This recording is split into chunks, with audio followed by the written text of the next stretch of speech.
What's up, everyone? What's going on? It's your man Cam Billings on the check-in. How are you doing? I pray that you and yours are doing just fine. You could be anywhere in the world, but you are here with me. If my sound levels is good, come in the chat and let me know so we can rock out.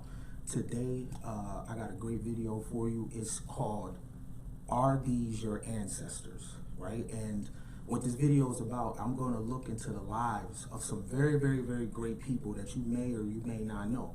And I want to look into their life because a lot of the times when we talk about black life in America, we talk from a perspective of lack, we talk from a perspective of no standard, we talk from a perspective of, okay, I'm kind of low. All right, so we talk from a perspective of what's being done to us. What about now? How do I sound now?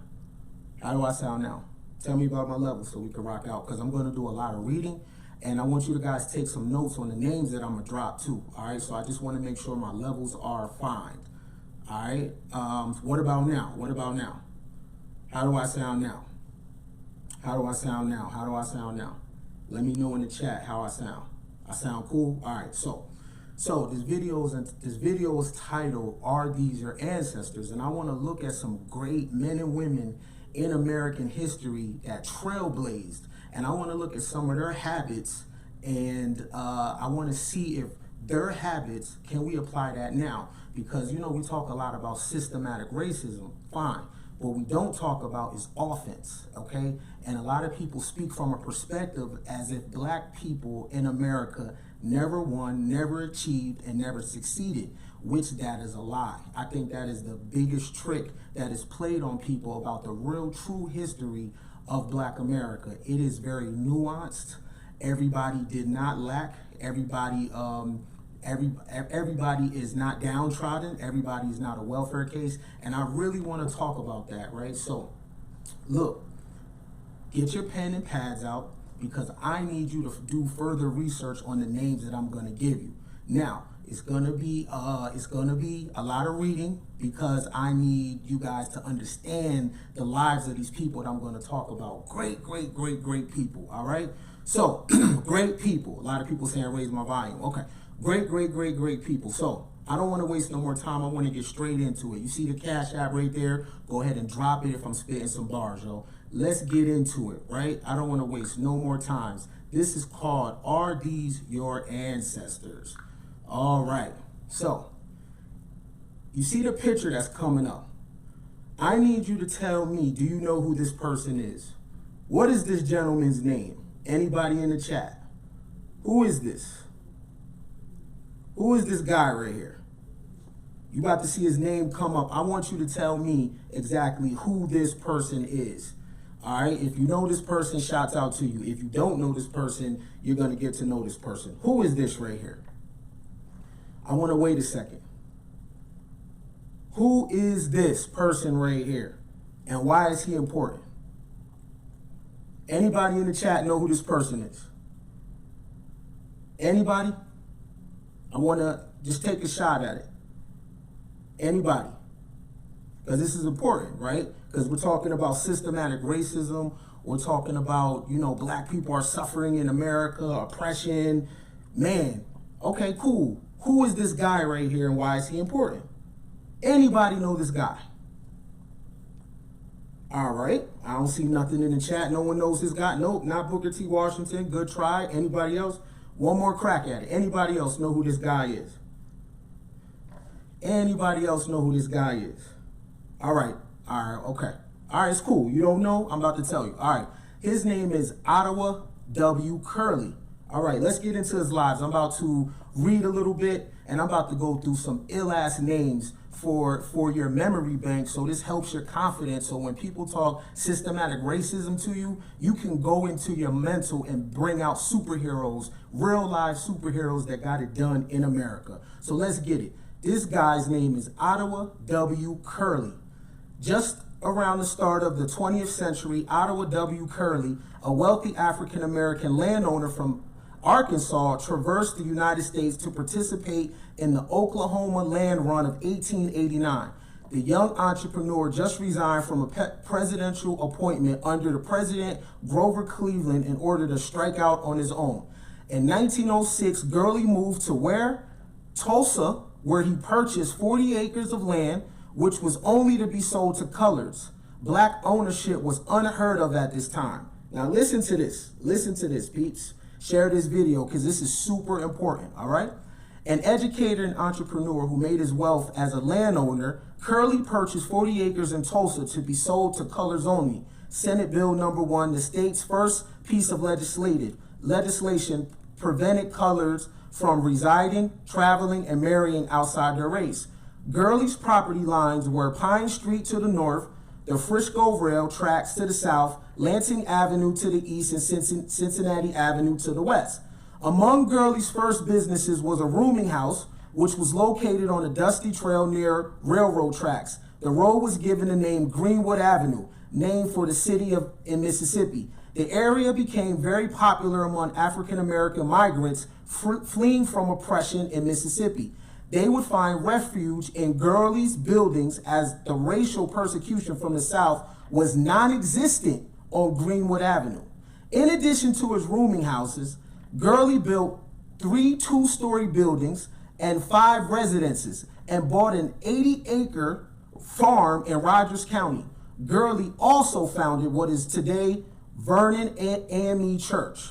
Interesting. This is happening in the 1800s, all right?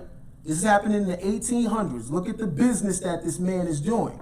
We talk about Black Wall Street all the time, but no one ever says a name. Now you have a name to the location. Don't talk to me about systematic racism, because these superheroes that I'm gonna name would look at you like you're crazy from what they went through and what they got done, all right?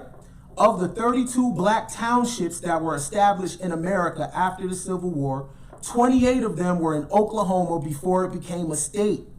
Gurley, one of Tulsa's earliest pioneers, named the Greenwood District.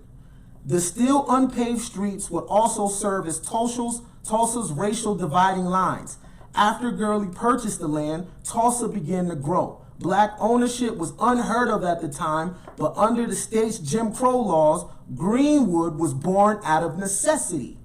The racial climate prevented blacks from shopping anywhere but Greenwood.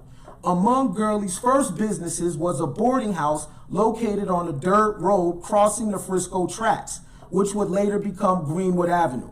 In 1913, more business followed. And listen to the businesses though, including law and doctor's office, the law and doctor's offices of Buck Colbert Franklin and A.C. Jackson, respectfully, Dunbar and Booker T. Washington schools, Vernon AME and Mount Zion Baptist churches, Ricketts Restaurant, the Williams Dreamland Theater, Mann's Grocery Store, Stratford Hotel, and a host of other hairdressers, drugstores, cafes, barbershops, and beauty salons.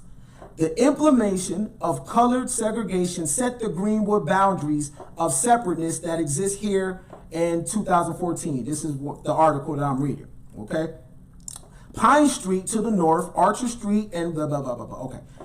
This is still talking about Mr. Gurley. He believed that black people had a better chance of economic progress if they pooled their resources, worked together, and supported each other in each other's businesses. That's a shame that we're still talking about the same thing 100 years ago. Wow. He brought large tracts of real estate in northeastern part of Tulsa, which he had subdivided and sold exclusively to other African Americans. A number of other blacks soon followed suit. Stratford later built the Stratford Hotel on Greenwood, where blacks could enjoy the amenities, the downtown hotels who served white only. Okay. It was the largest black-owned hotel in the United States. Gurley's prominence, influence, and wealth were short-lived. In a matter of moments, he lost everything. During the race war, the Gurley Hotel at 1200 North Greenwood, the street's first commercial enterprise, valued at $55,000, was lost, and it was Brunswick Billiard Parlor and Doc Hughes Caf, as well as Doc Hughes Caf and Brunswick Billiard Parlor. Excuse me. Gurley also owned a 2-story building at 119 North Greenwood. It housed Carter's Barbershop, Hardy's Rooms, and a pool hall, and a cigar store. All were reduced to ruins. Woo! By his account, during this race war, listen to how much money he lost. $200,000. How do you have $200,000 in the early 1900s? Somebody's lying. Woo! Listen to this. More about Mr. Gurley. Write this name down because, again, you've been talking about Black Wall Street for so long, but you never give someone a name. You need a name. Because of his leadership role in creating the self-sustaining, exclusive Black enclave, it had been falsely rumored that Gurley was lynched by a mob and burned in an unmarked grave. However, according to memoirs of Greenwood pioneer B.C. Franklin, Gurley exiled himself to California. The founder of the most successful African-American community of his time, vanished from the history books and drifted into obscurity until now, though. Until now. Now we know his name. All right? He was, okay, so look. A century ago, O.W. Gurley built an empire of African-American businesses in Tulsa. Ottawa Gurley knew he would never be a success in Jim Crow South. Born on Christmas Day to a freed slave in Huntsville, Alabama, he grew up in Pine Bluff, Arkansas, where he was largely self-educated. So, look, he was 25 in 1893. 25, all right? The 25-year-old entrepreneur joined the Cherokee Outlet opening, running 50 miles before finally stopping at a plot of prairie grass. Standing on a plot of land with Emma, his wife, he staked the claim to what would become Prairie, Oklahoma, one of many towns advertised to blacks in the new territory. Listen to his mind frame. Gurley envisioned Oklahoma as the start of the new life for Black Americans decades after emancipation, and he was ambitious. He ran for county treasurer, was made principal at the town school, and ultimately opened a successful general store, which he ran for a decade. By the turn of the century, Gurley and his fellow homesteaders heard tales of giant oil fields in the nearby boomtown of Tulsa. I'm saying though, like, look at his mind frame. Now, all these things these people was going through, I guarantee he never once said nothing about systematic racism. He knew what was up against him, and he attacked it. Period. Look at his mind frame. A gusher well called the Ida Glen #1, the first find in the massive mid-continent oil field, was making local Tulsans rich and eventually turned no-name wildcatters Harry Ford Sinclair and J.P. Paul Getty into oil barons. Gurley wanted in. Look at the ambition. Look at the ambition. He heard it was cracking somewhere, and then he went to it. No excuses. He sold his store and land in Prairie and moved about 80 miles to Tulsa in 1905, taking the second major risk of his young life. He bought a large tract of land on the north side of the Frisco train tracks. Come on, man. Woo. Gurley knew freemen and sharecroppers would make their way to Tulsa, so he built a grocery store on an avenue he and other named Greenwald. Gurley knew freemen and sharecroppers would make their way to Tulsa, so he built a grocery store on an avenue he and others named Greenwood, after a town in Mississippi. Then they subdivided his land into residential and commercial lots. Look at his business acumen, yo. Whew. As Gurley expected, Greenwood soon became a beacon of wealth, education, and advancement, rivaling areas of New York, Chicago, and Atlanta. Doctors, lawyers, and realtors flourished. Luxury hotels were built, and millionaires were minted. Come on, yo. Come on, yo. How have we been talking about Black Wall Street and never once said this name? This is very interesting. Hey, peep it. When they opened schools, you know what they studied? Algebra, Latin, and ancient history were the core subjects, just like English, science, art, and music. Sophomores in school, listen to this. Sophomores in school took economics and geometry, while juniors advanced to chemistry and trade-oriented subjects such as civics and business spelling. Seniors studied physics, trigonometry, as well as vocal music, art, and bookkeeping. So important was educated in the upwardly mobile Greenwood that teachers were among the highest paid workers. Many had their own Steinway pianos in their apartments, while the school's principal, E.W. Woods, lived in a six-room townhouse. Among the bustling landscape, O.W. Gurley continued to expand his empire. At Greenwood's peak, he owned and rented out 3 brick apartment buildings, 5 townhouses near one of his businesses, a grocery store. He then built Gurley Hotel, started a Masonic Lodge, and opened an employment agency for migrant workers. Wow.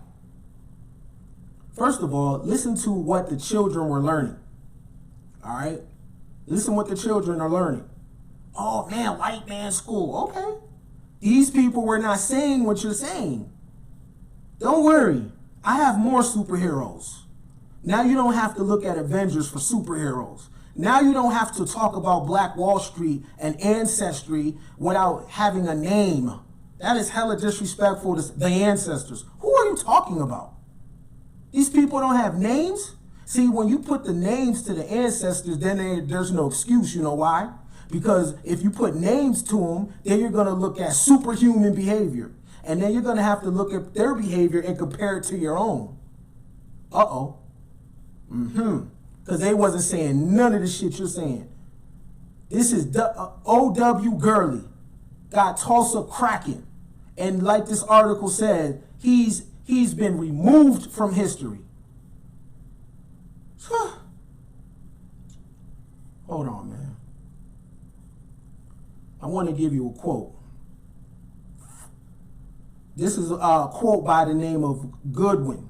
Goodwin was born in Tulsa in 1939, the son of a Black Wall Street resident. This is his quote. It was like any other developing neighborhood, whether that's Irish or Greek or Jewish, he explained. These people embraced faith. They believed in education and hard work. They believed in capitalism and freedom. People should look at Greenwood as a part of Americana and not some aberration or a freak of nature, he adds. Hold on, let me go back to what they believe in. What they believe in? Now this is from a Tulsa resident. What do they believe in? The people embraced faith. They believed in education and hard work. They believed in capitalism and freedom. Oh, okay. Capitalism. Yes, they believed in capitalism. It's more about Mr. Gurley. I suggest you do a Wikipedia search or, find out if the man got a biography. But I wanted to set the tone of this nameless person that pretty much is the reason why Black Wall Street was the way it was. And we don't know his name. We always talking about Black Wall Street, but we never say this man's name until now. Until now. Mr. Gurley, thank you. We from here on out, we're going to put some respect on your name. From here on out, we're going to put some respect on O.W. Gurley's name. He will no longer be nameless. You guys got that? Do your own research on the man. Ain't no excuse. Moving right along, though. Oh, I have more. Right? So the gentleman coming up, Republican, right? I don't know, I have to ask you his name. Have anyone ever heard of this guy right here? Anyone ever heard of this man right here? Anyone? Have you heard of this guy? He was successful in the restaurant business. He was born in December 30th. Capricorn. No wonder. All right. Capricorn, Mr. Downing was born in 1819. He passed away 1903. He's a Capricorn. No wonder he was lit. Let's look at his life though. Now remember the dates that I'm talking about here, right? All right. George T. Downing was an abolitionist and activist for African American civil rights while building a successful career as a restaurateur in New York City, Newport, Rhode Island, and Washington, D.C. His father had been an oyster seller and caterer in Philadelphia and New York, building a business that attracted wealthy white clients. Downing was active in the Underground Railroad, using his restaurant as a rest station for refugees on the move. He built a summer season business in Newport and made it his home. Ah, brother. See, fucking around with me, you're about to find out all the black people from the 1800s that was hella lit. But they've been telling you about black people ain't never did shit in America. These are black people saying this. My ancestors, the only people they could think of was crackheads. What about these people right here? Black people never had anything in America. You a lie. You a lie. You a lie. See, it's important to leave these people out of the conversation. Why? Because it creates a standard. Okay. A little bit about Mr. Downing, yo. 1842, Downing started his catering business on 4th and Broadway, moving in 1845 to 690 Broadway. His work brought him in touch with many of the elite of the city, including the Astors. Have anybody ever heard of John Jacob Astor? All right. Including the Astors, Colonel Chans, Leroy's, Smirnohorns, and Kennedys. His success allowed him to establish a summer business in Newport, Rhode Island. He moved in 1848 to Catherine and Fur Streets, and in 1850 to State Street, and what was later named in his honor as Downing Street. Hey, this is why it's important to keep a journal. This is why it's important to keep a journal, right? So you can document your life, because without these journals, we wouldn't know about these people. Look, in 1849, Downing purchased a Bellevue Avenue estate in Newport from Charles Sherman. In 1850, he moved to Providence, Rhode Island, continuing work in Newport during the summer. In 1854, he built the Sea Girt Hotel, which burned to the ground on December 15th.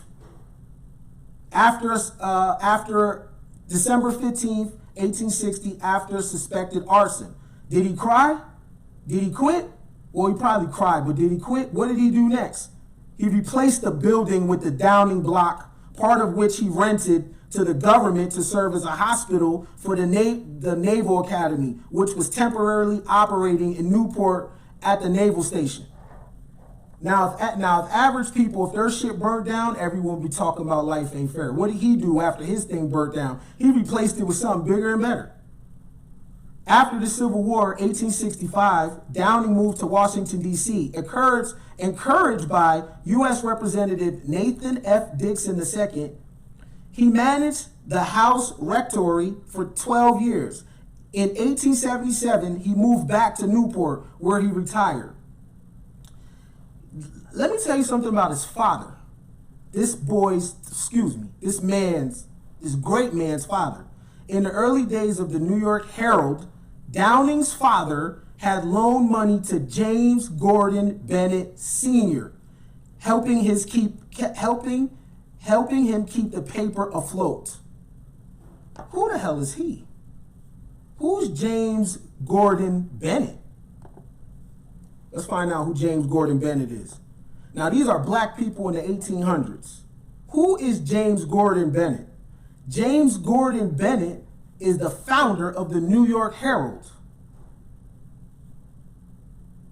So black people were loaning white people money to keep their businesses afloat.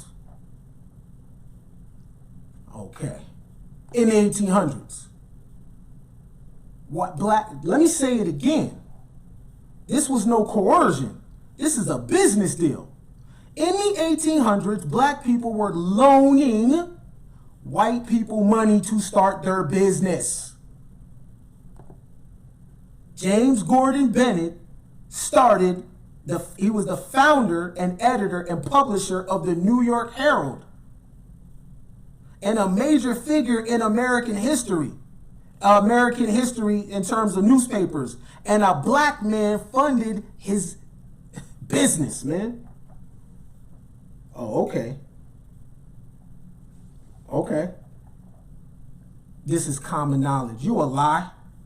BET don't talk about this. This ain't no common knowledge.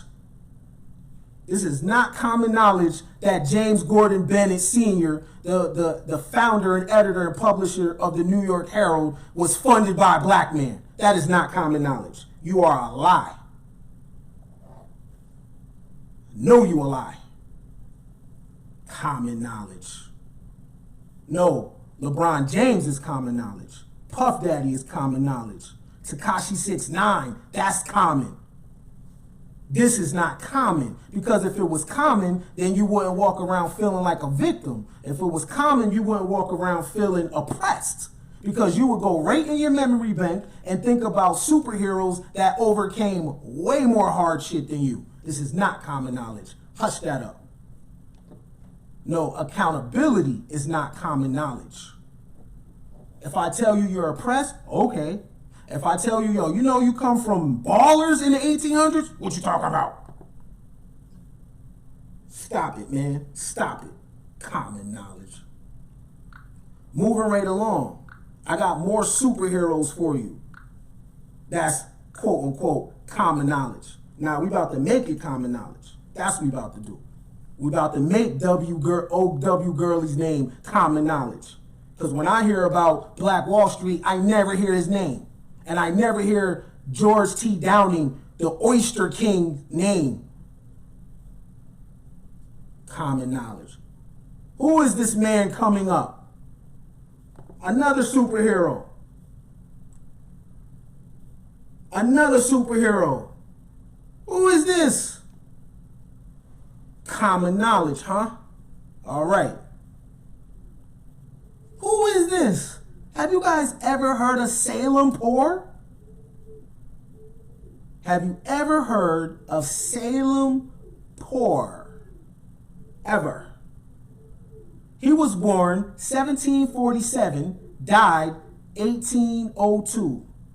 Was an African-American slave who purchased his freedom, became a soldier, and rose to fame as a war hero during American Revolutionary War. His name is not in the African American History Museum.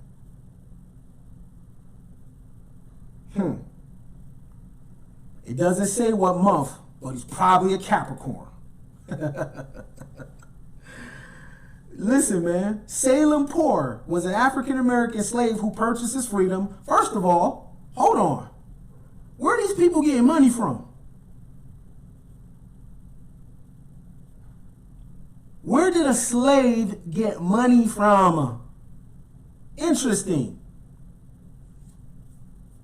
Interesting. Poor was born in 1747 into slavery on a farm in Andover, Massachusetts, owned by John Poor and his son, John Poor Jr. His first name may derive from Arabic word salam, meaning peace. He brought his freedom on July 10th, 1769 from John Poor Jr. for $27 a year's salary for an average working man at the time. Hey, let's put that in context. Let's put that in context. In 1769, $27 was the average salary for a man. Imagine that.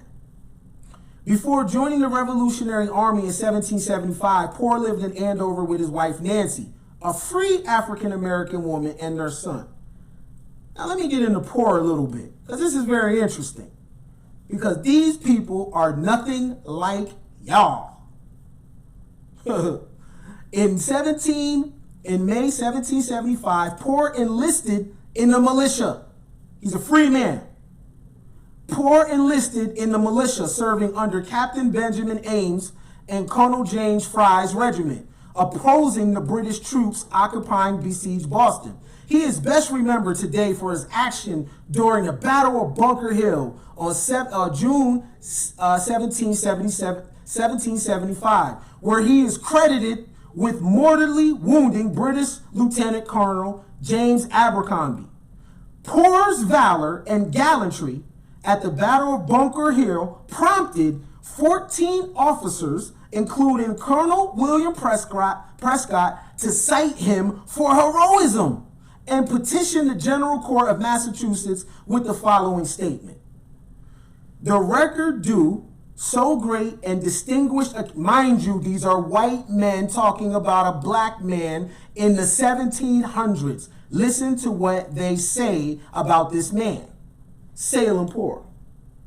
The record due to so great and distinguished a character, the subscribers beg leave to report to your honorable house, which we do in justice to the character of so brave a man, that under our own observation, we declare that a Negro man called Samuel Poor of Colonial Fry's Regiment, Captain Ames, blah, blah, blah. The way they write is crazy. Company, blah, blah, blah. Anyway, Salem Poor behaved like an experienced officer as well as an excellent soldier. To set forth peculiars of his conduct would be tedious. We would only beg leave to say in the person of the Negro Senators, a brave and gallant soldier. Yo, the way they write back then is crazy. But this is them vouching for him. Vouching for him. They called him great. They called him great and distinguished. Interesting. On July 10th, 1775, George Washington ended the recruit of African Americans. On November 12th, he issued orders prohibiting all black men from serving in the Continental Army. Despite the ban on recruitment, those who had already been serving time were allowed to stay until this point. On hearing of this, Lord Dunmore, who at the time was governor of Virginia, offered freedom to slaves willing to serve with the British. Washington, sensing that disaster would surely result, immediately changed his position at once, ordering all recruiters to enlist any black men who wanted to fight. Interesting. Watch this. Salem Poor, immediately re-enlisted in the militia and fought with the Patriot forces until March 20th, 1780, when he was apparently discharged. He is known to have retreated to Winter Camp, Valley Forge, and fought in the Battle of White Plains. You know what's interesting about this man? He was free. He was free. He is choosing to fight in the war against the British. Now, how's that for patriotism? He must have thought America was his country, even being a former slave. Interesting. Salem Poor, was born in slavery. Why the hell does he keep enlisting in the militia to fight against the British? How come he's not angry? Why is he not bitter? He must have felt like he had a stake in America. Woo. Y'all don't want to talk about this, though. Y'all don't want to talk about this. Y'all don't want to talk about this, though.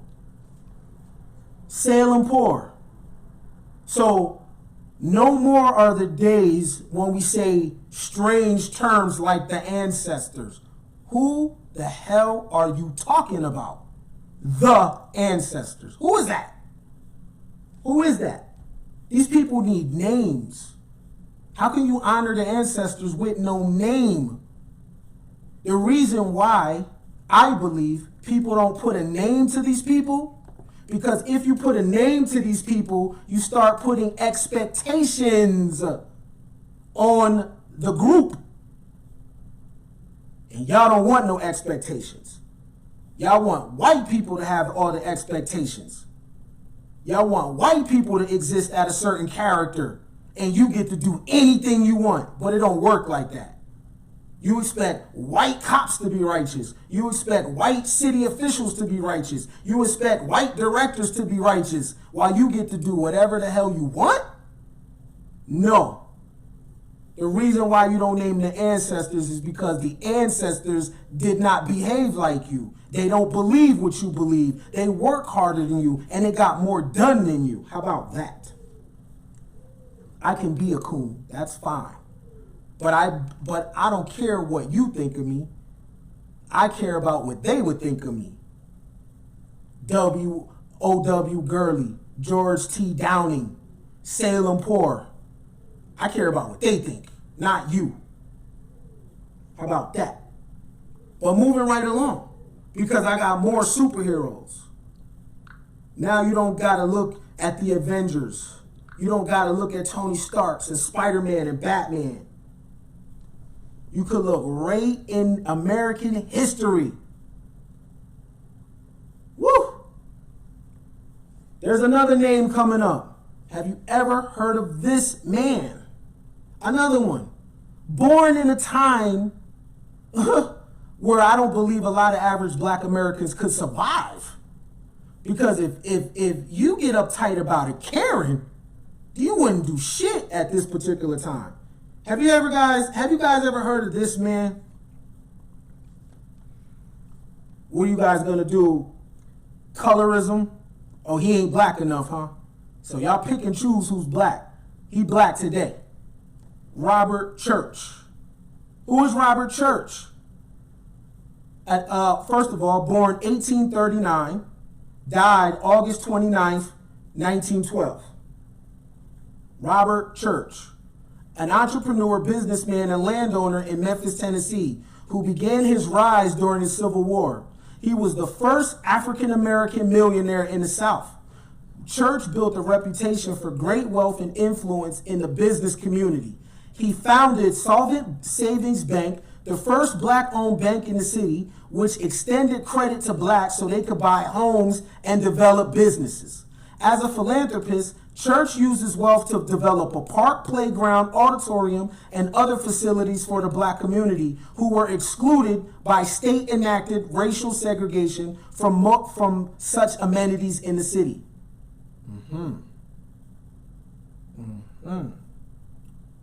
Interesting.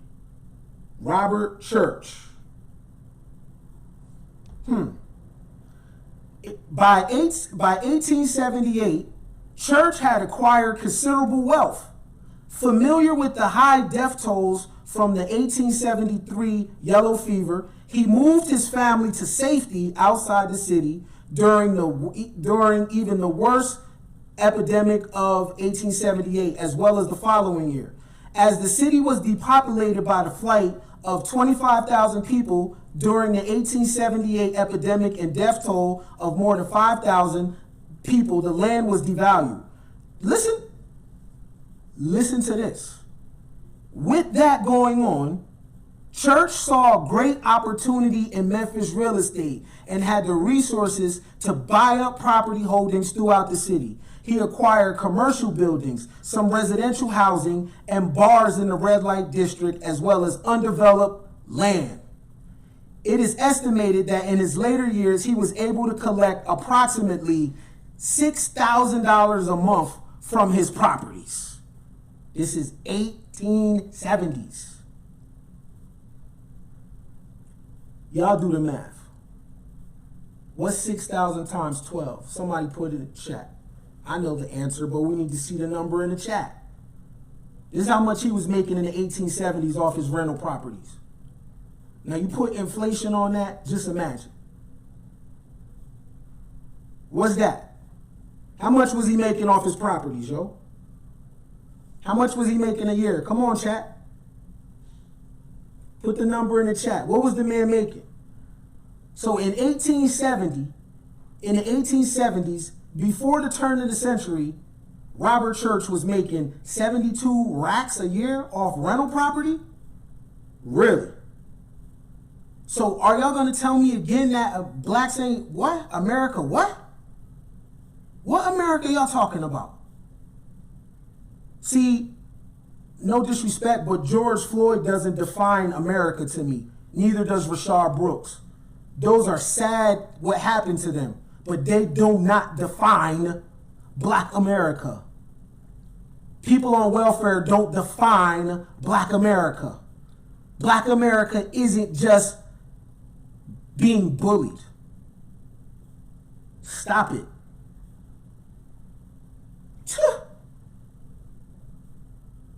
Robert Church was eating, and he took a risk. He seen that the city was going through an epidemic, and he put his money where his confidence was, and he started copping shit when everybody was fleeing. Then the narrative says they do. Hey, if it don't apply, let it fly. The narrative. These names are equally as important as dead blacks, yo, being killed by the police. Because that is not the narrative. This guy matters too. What about living black people? We need a portion of Black Lives Matter that supports living niggas, not just dead niggas. Living niggas. It's harder to be alive than it is being dead, yo. With his immense wealth, Church funded the development of high-quality facilities for black Memphis, who were excluded by state law of racial segregation from many white institutions at that time. He developed a public park, a playground, a concert hall, and an auditorium. Church used the properties for related philanthropy. He helped sponsor graduation ceremonies, political allies, and shows in the park for the city's African Americans. He also hosted and funded a free annual Thanksgiving meal for the black poor. In 1906, Church, Josiah T. Settles, M.L. Clayton, and T.H. Hayes established Solvents Bank, Memphis's first black bank, and Church served as funding president. He ensured that blacks could gain access to loans for businesses and homes to advance their lives. You know what's interesting? All the black celebrities, where's their bank? With the amount of attention and amount of money that blacks get with their money in the upper class, there's no banks. Now, people could do whatever they want with their money. I'm just look at the behavior of blacks at this time and compare it to blacks of this day. Now, if you say that our behavior that we have is from post-traumatic slave syndrome, then why don't these people have that shit? What did it skip generations and hit us? That makes no sense.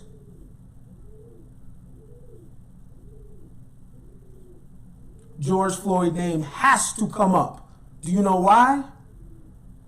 Because only blacks that are important are dead blacks.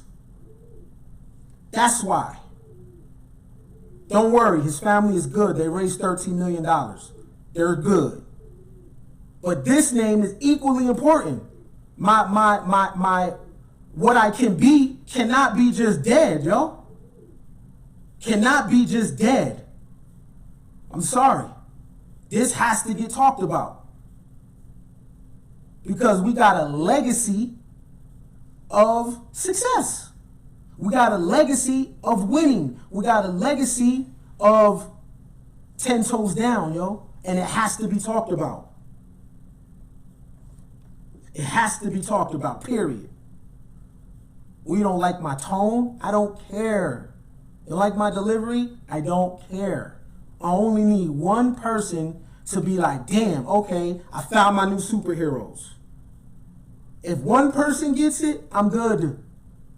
I'm not going to change my tone. All right? Robert Church. Moving right along, I got more superheroes. Superhero blacks. There's a woman coming up on the screen. I want you guys to tell me who this is. Oh, it ain't just men. I got some ladies on here too. I got some ladies on here too. Who is this woman right here? Ladies in the chat, who is this woman? Wait till I run down how much money she was worth. Woo! Who's this woman right here?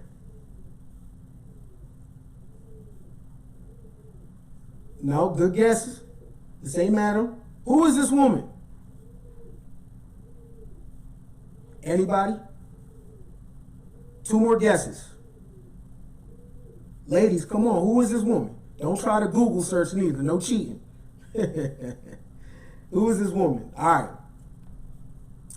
This woman is, anybody? Okay. This is Annie Malone. This is who Madam C.J. Walker stole from. We gotta say it. She stole. I'm not mad. I'm not mad. You know, you gotta do what you gotta do.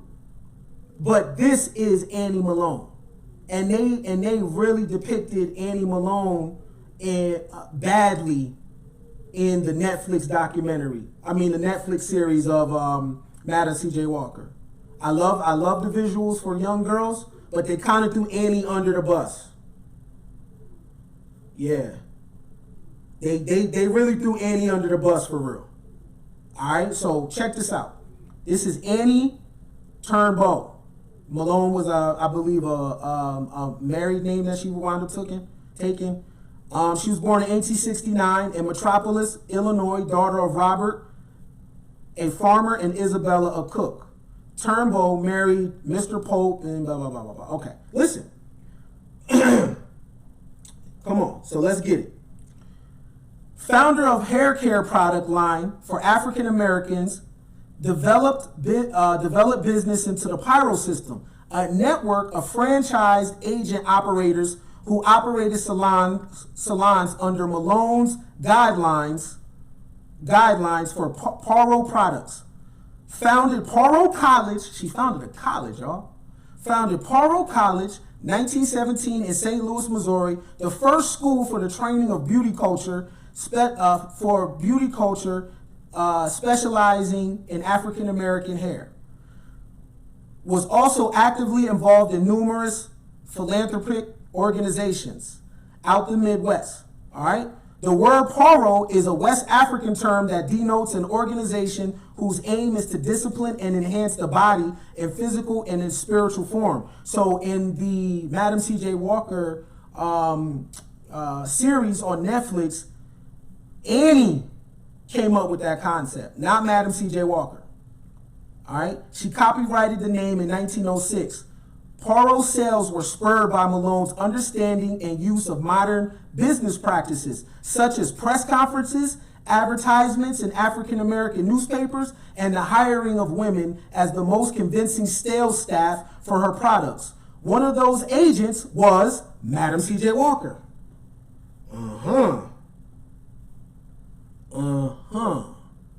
Walker learned from Malone after working for her around 1905. Walker left to develop her own hair care line and complexion cream.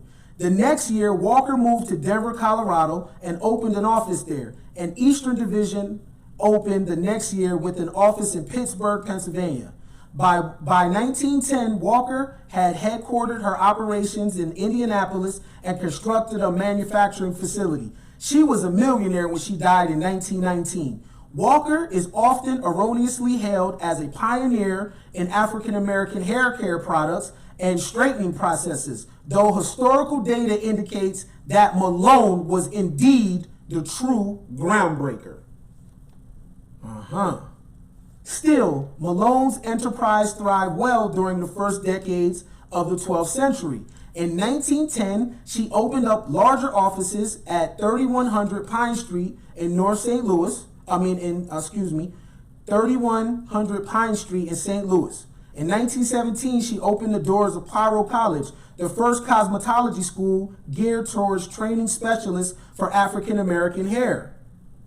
It was a large, lavish facility that included well-equipped classrooms, an auditorium, an ice cream parlor, and bakery, and a theater, and as well as the manufacturing facilities for pyro products. Office space housed several prominent local and national African American organizations, and the college was soon a center of activity and influence in St. Louis's African American community. It also provided a large number of jobs. The college itself offered training courses for women interested in joining the Pyro Systems franchised agent operator network. To Malone, deportment and appearance were crucial to success as hair care knowledge, and such specifics were an integral part of the curriculum. Yo, just look at the standards. Look at the standard and look at the industriousness of the people that I'm talking about, and all of them were born in the 1800s. Now, this should make us look at our day-to-day. Because before you tell me anything about systematic racism, you first have to be doing everything in your power right. That means you have every T crossed and every I dotted, and you can't get ahead. Then I would be like, you know what? You have a point.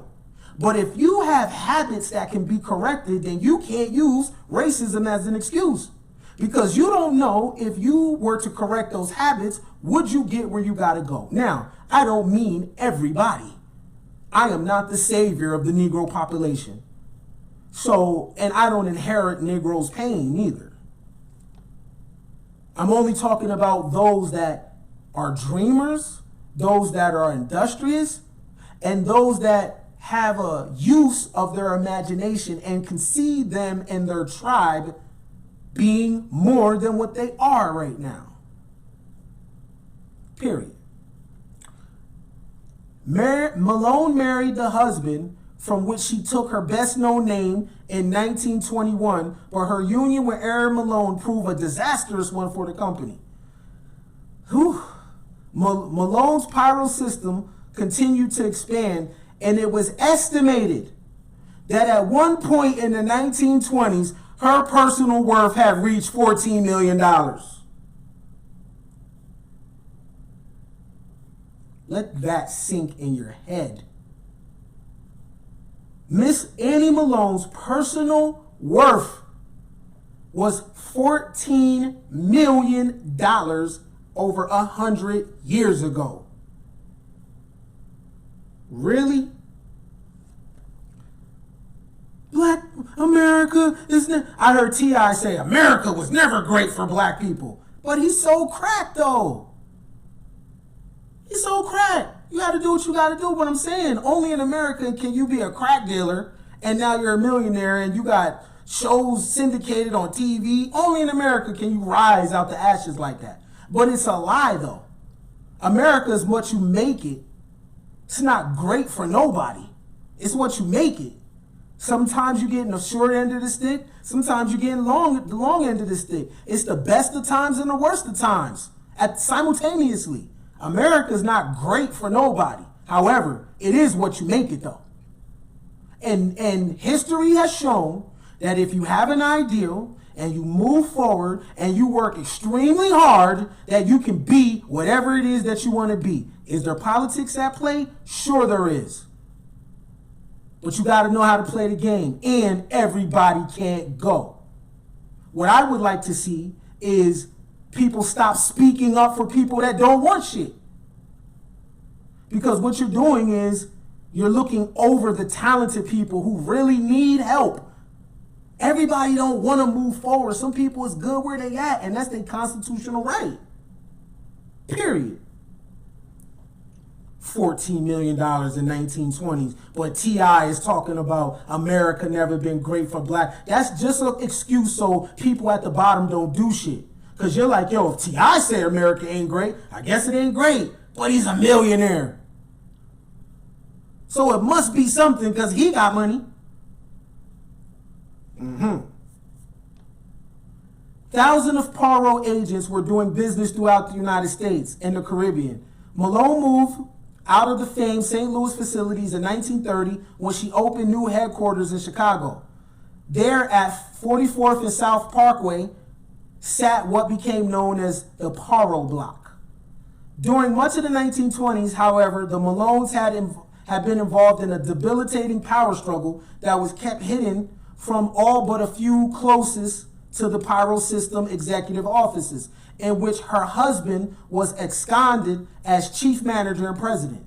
That position was terminated when the two finally divorced in 1927. But before that, Malone had worked long and hard to gain support from other African Americans in his bid to take over the company when he eventually filed for divorce. Interesting, black man.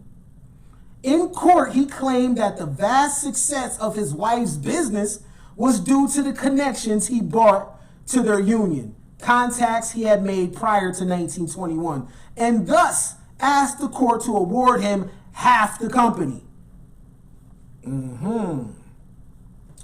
Black man, what are you doing? Annie Malone's own charitable nature ultimately saved her. However, she had become a generous contributor to a number of organizations geared toward helping African American women. This is why things went in her favor, and Paro was saved, but she agreed to pay her husband, listen to this amount, that Miss Malone paid her husband in the 1920s. A settlement, $200,000.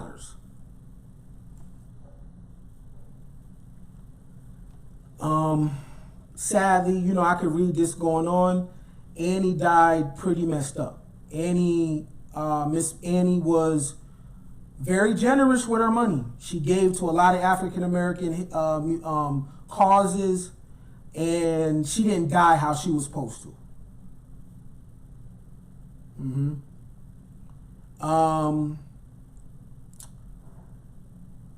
Malone belonged to numerous philanthropic groups as well, further reflecting her dedication to improving the lives of African Americans. The National Negro Business League, the Commission on Interracial Cooperation, and the Colored Women's Federation Clubs of St. Louis all benefit from Malone's energy and prominent name. The St. Louis Colored Orphan Home was eventually named after her. On May 10th, 1957, Malone died of a stroke in a Chicago hospital. Sadly, her worth had dwindled to a mere $100,000. Wow. Woo. She went through a lot. First of all, okay, I'm going to say it, because I got to say it. This was a power couple at this time. The man she married, Mr. Malone, kind of was a bitch-ass nigga.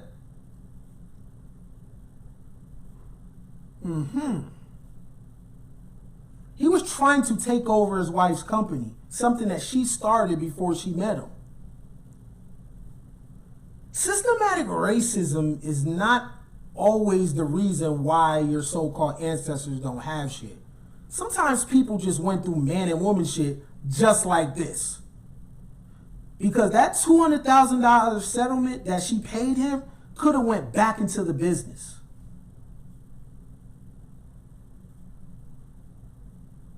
Where was this black man's support for his queen, we support our black women? Not right here.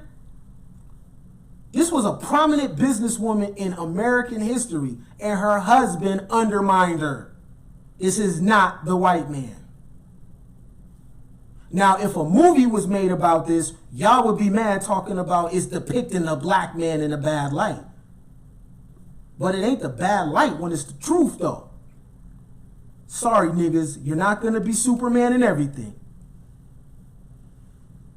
I'ma tell it like it is, whether you like me or not. Annie Malone was worth $14 million. She died worth $100,000. What the fuck happened? She was giving to everybody. She died of a stroke, and I'm sure of a broken heart. She reportedly supported a pair of students at every African American land grant college in the country. Orphanage for African American children regularly received donations of $5,000. And during the 1920s alone, she reportedly gave $60,000 to the St. Louis Colored Young Women's Christian Association, the Tuskegee Institute, and Howard University Medical School. Within her company, Malone was equally magnanimous. 5-year employees received diamond rings.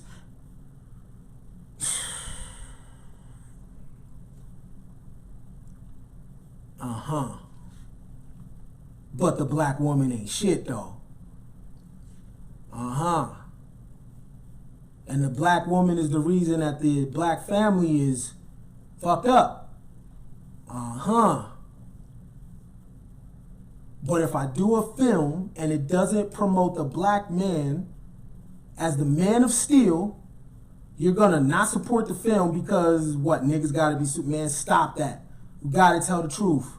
Just like I read off O.W. Gurley, George T. Downing, Salem Poor, Robert Reed Church, these successful black men, you liked that, didn't you? That was, yeah. What about the black woman though? And her demise ain't the system.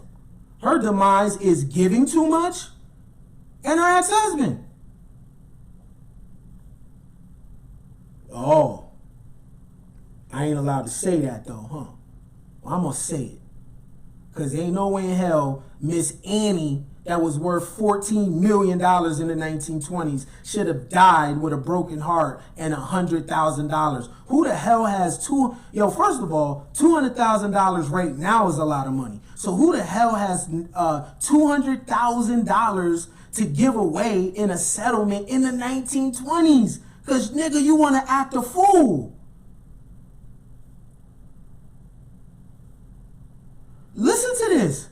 Aaron Malone worked long and hard to gain support from prominent African Americans in his bid to take over the company when he eventually filed for divorce. That is not the white man.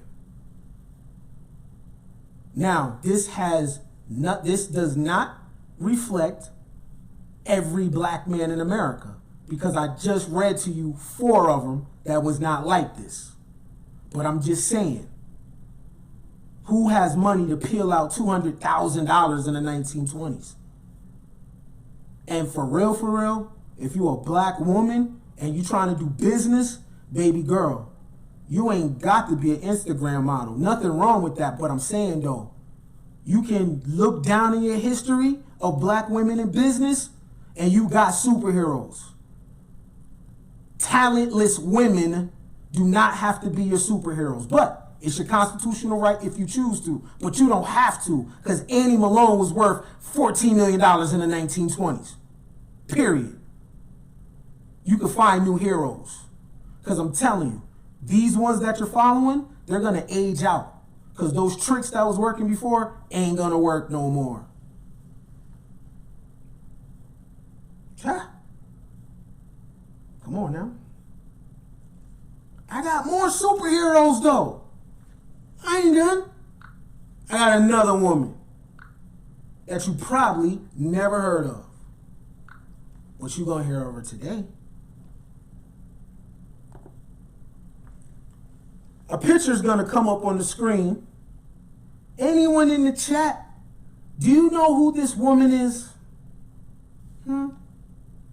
And when I tell you the time she was born, the mere fact that she was able to do what she was able to do, phenomenal. Oh, I got women superheroes too. Who is this woman? Anybody? Anybody? The black woman has been successful in America since the 1700s. You've been lied to. What we're looking at Black America is post-crack cocaine, post-heroin, post-sexual revolution, and post-welfare. somebody said it. This is Phyllis Wheatley. Shout out to you. Shout out to you. I don't want to jack Najwa. Shout out to you. Shout out to you. This is Phyllis Wheatley.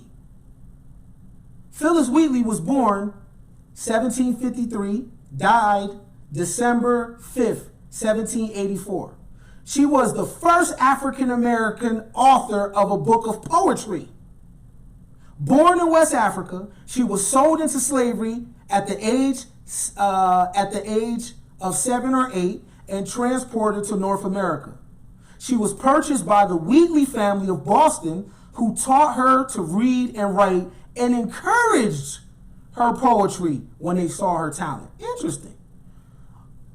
On a 1773 trip to London with her master's son, seeking publication of her work, she was aided in meeting prominent people who became patrons. The publication in London of her poems on various subjects, religious and moral, on September 1st, 1773, brought her fame both in England and in American colonies. Figures such as George Washington praised her work. A few years later, African-American poet Jupiter Hammond praised her work in a poem of his own. Wheatley was emancipated by the Wheatleys short after the publication of her book. She married in 1778. Two of her children died as infants after her husband was in prison for debt in 1784. Wheatley fell into working poverty and died of illness. Her last son died soon after that too. Woo. Woo. Phyllis Wheatley. How come Phyllis Wheatley is getting so much props in the 1700s? So you see two worlds going on. You do see chattel slavery going on. But there's another element going on too, that some black people are getting massive props. Some black people are living the life. Interesting.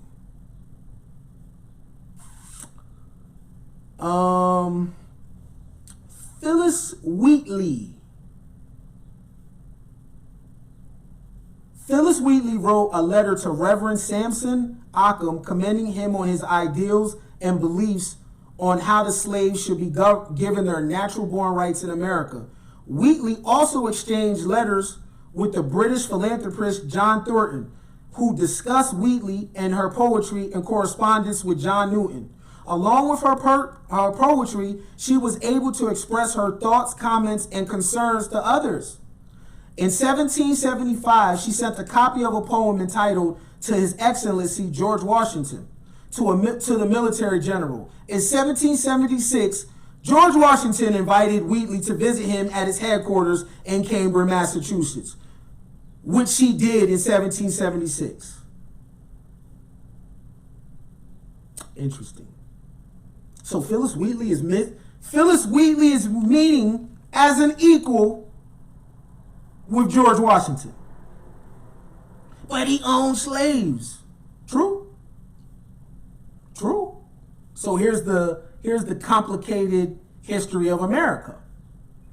Because yes, George Washington did own slaves, but he met with Phyllis Wheatley as an equal. Phyllis Wheatley was born a slave, emancipated, and lived a life that the average black person at that time didn't live. So you have two worlds going on. We ain't all the same. So when we say our ancestors, be clear on who it is you're talking about. Who are you talking about when you say when you say your ancestors? Because it's not no linear history. You have nuance. Just like you have nuance in white America. Because the people that Phyllis Wheatley was sold into slavery to taught her how to read and write and encouraged her poetry when they saw her talent. They took her to London and everything. Hey, is it possible Is it possible that some white people purchase blacks to keep them safe? Is that possible? Because just like you got liberal blacks right now that give black businesses money, is it possible that some plantation owners was disguising themselves as masters to other whites while housing black people in the name of freedom, though? Is that possible? Or did all plantations look the same? Did all slave masters rape the women? I don't think so. Because you have directly after 1865, you have black people with certain behaviors of industrialness while other blacks were downtrodden. Is it possible that all plantations weren't the same? Is that possible? Just a thought. If not, fine. But these people in the 1700s taught Miss Phillis Wheatley how to read and encouraged her talent.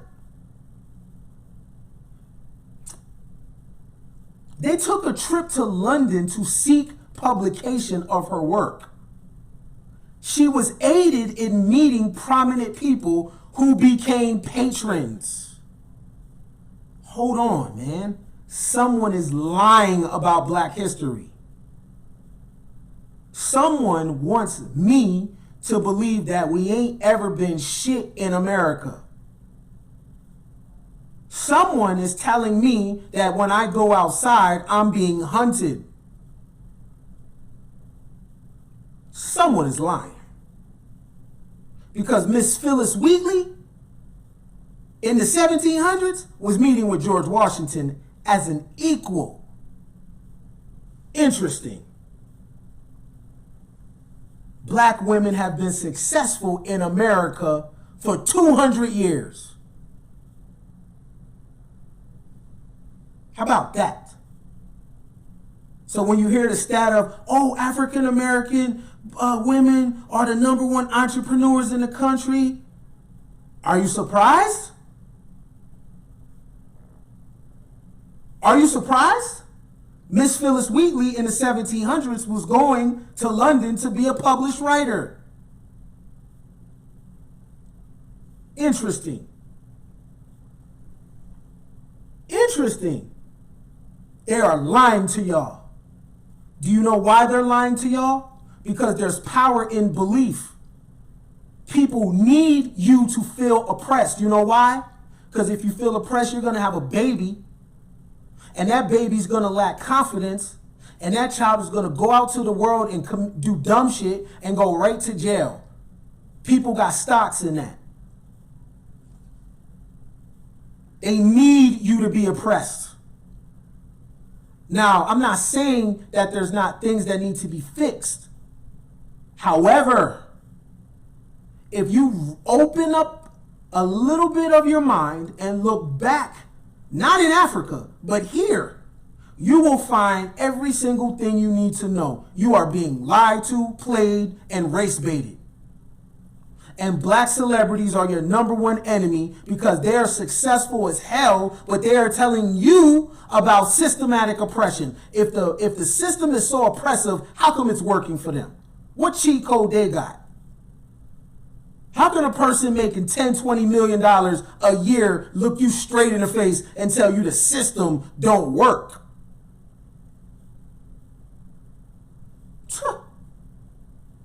Phillis Wheatley, y'all. Now we have names to some of these ancestors. We have names, y'all. They have names. Phillis Wheatley. But I ain't done though. Make sure y'all share this video. I'll be a coon for today. It's all good. As long as you know who these people are, I'll fall on my sword. I'll be a coon. Who is this gentleman coming up on the screen?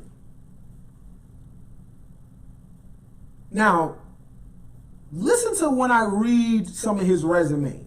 Very, very interesting. Because the way that I'm talking is the video they don't want you to see. You know why? Because if you listen to this, then you're going to get your house in order. If you listen to this, then you're going to focus on personal development. If you listen to this, then you're going to hold yourself to a standard. Who is this man? Anybody in the chat, tell me who this brother is. How the hell am I finding these people? These superheroes. Who is this man? Anybody? Anybody? 10, 9, 8, 7, 6, oh, what the hell? His name is Austin Dabney. Austin Dabney. Austin Dabney was born, listen to the dates, again, 1765 and he died 1830. Now listen to this. Austin Dabney was an enslaved African American who fought against the British in the American Revolutionary War. Before I go, when y'all talk about burning America down, do not forget that black men and women participated in every single war. Every war. You got a birthright to life, liberty, and the pursuit of happiness in America. You have a standard. If you are losing, there's something wrong because you come from winners 200 years ago. He was a mulatto, born in Wake County, North Carolina, sometime in 1760s. He moved with his master, Richard Aycock, to Wilkes County, Georgia. In the late 1770s, when the Georgia militia was called up for the war, Aycock sent Dabney in his place. To address objections that Dabney was a slave, Aycock claimed he had been born free. Dabney became a soldier in Lieutenant Colonel Elijah Clark's unit. Shot in the thigh during the Battle of Kettle Creek on February 14, 1779, he recovered, but was crippled for life. Giles Harris, a white soldier who lived in the area, cared for the injured man in his home. A close bond was formed between Dabney and the Harris family. Hold on. Why are white people treating black people like this in the 1700s? Why are they taking Phyllis Wheatley all the way to London so they could get their poetry published? Why is this Harris family looking after this black man in 1760s? Interesting. A close bond was formed. There's more. On August 14th, 1786, after the death of Richard Aycock, an act of legislator of state of Georgia officially emancipated Dabney and authorized the state to pay Aycock's heirs 70 pounds for Dabney's freedom. Dabney was granted 50 acres in Washington County, becoming the only African American to be granted land by Georgia for his Revolutionary War service. 50 acres. Afterward, Dabney continued to support William financially while he successfully studied for the bar with attorney Stephen Upson. In 1835, William Harris named his son Austin Dabney in his benefactor's honor. Hold on. How the hell is this former slave supporting voluntarily these white people now? They looked after him, he returned the favor. They even named their son after him. Hold on, man. Someone is lying about American history. They either lying or y'all just don't want to know. Because once you know these stories, it forces you to behave differently. Because ain't no excuse. Dabney prospered. He worked for and supported the Harris family. sending Giles' son, William, to Franklin College. Afterward, Dabney continued to support William financially while he successfully studied for the bar with attorney Stephen Hobson. Okay, I read that. Lucian Lamar Knight wrote a chapter entitled The Story of Austin Dabney, which further shows the high regard Dabney was held. When Dabney rode to Savannah to collect his annual pension along with his white neighbor, Colonial Wiley Pope, as they approached Savannah, Pope suggested that Dabney ride slightly behind, in accordance with the mores of the time, which Dabney did. Listen to what happened, y'all. So listen, he had a white neighbor. They was going into another area. His white neighbor said, hey, Austin, why don't you ride behind me so you know, no one thinks anything funny. So Dabney said, okay. But he must have got Dabney fucked up. Because listen what happened. However, when the two passed the house of Governor James Jackson, Jackson ran out to Dabney and invited him to be his house guest during their stay, while Colonial Pope had to stay in the public tavern. Y'all heard that?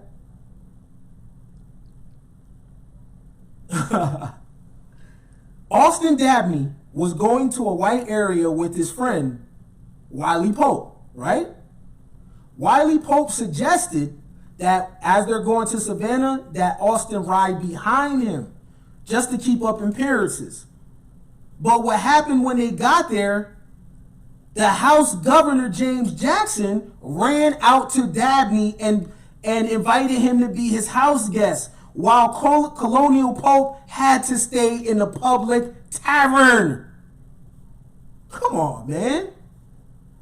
It should be nothing but likes going through the screen for that. He had Austin Dabney all the way fucked up, talking about ride behind me. But when they got to Savannah, look what happened. He became the House Governor's house guest, and bruh had to stay in the tavern, public tavern. Come on, man. Come on now. Austin Dabney died in 1830. This is incredible. This is incredible. They also had allocated 100 acres of land to Dabney. He used to win court cases and everything. There's a book called Black Heroes of the Revolutionary War. If you guys want to check that out, because I didn't even talk about all the stuff of Austin Dabney. He was held in very high regard, so much so that he used to hang out in back with the judges and the lawyers at court during recess. Interesting. Austin Dabney, y'all. Just imagine that, though. The dude said, hey, ride behind me. But when they got to Savannah, the house governor invited Dabney to be his house guest, while bruh had to stay in the tavern. Come on, man. Why you don't know these people's names? You never heard of them, though. I got more superheroes for you. Right here, they don't have a picture of this gentleman that I'm talking about. There's no picture of him. But what I'm going to show you is a book written by him. I'm going to show you a book written about him. There's no picture of him, though. So this book is called The Prince of Darkness. It's the story of Jeremiah Hamilton. Prince of Darkness. Now there's no picture of the man, but the book is called Prince of Darkness. This is about Jeremiah G. Hamilton. Who was Jeremiah G. Hamilton? Jeremiah Hamilton was a Wall Street broker noted as the only black millionaire in New York about a decade before the Civil War. Hamilton was a shrewd financial agent, amassing a fortune of $2 million. And as of 2018, that's worth $250 million. Oh, man. Somebody lying, man. Someone is lying about this black shit, yo. Who is this man that got $2 million before the Civil War? And it would be estimated worth $250 million as of today. Who is this man? Why y'all never heard of Jeremiah Hamilton for? How come they keep lying about America? Now I want y'all to step back and really ask yourself. You need to reanalyze what is racism. Because there's no way in hell this person should have got $2 million a decade before the Civil War if systematic racism is what they're telling you it is. Whatever they're saying can be overcame. Clearly.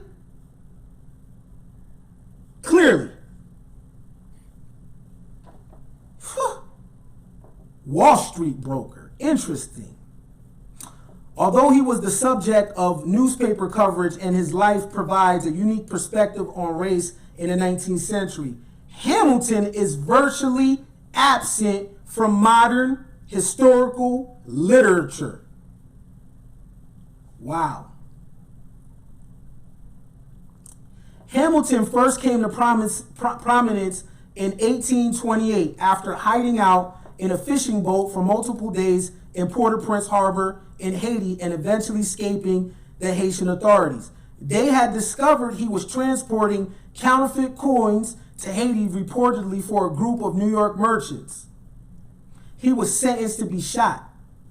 The ship he had chartered, the Anne Eliza James, was confiscated by the port officials. Hamilton claimed he had escaped with 5,000 of counterfeit coins. Bro was trying to get it. He didn't give a damn how he was going to make his paper, but he was determined. Man, almost a decade later, after 1835, the great 1835 fire of New York City destroyed most of the buildings on the southeast tip of Manhattan. Hamilton accrued about $5 million in today's money by taking pitiless advantage of several of the fire victims' misfortunes. He would be called a coon today for that. His business practices were controversial. Where most black entrepreneurs sold their goods to other blacks, Hamilton cut a swath through the illy white New York business world of the 1830s, a domain where his depredation soon earned him the nickname the Prince of Darkness. Wow.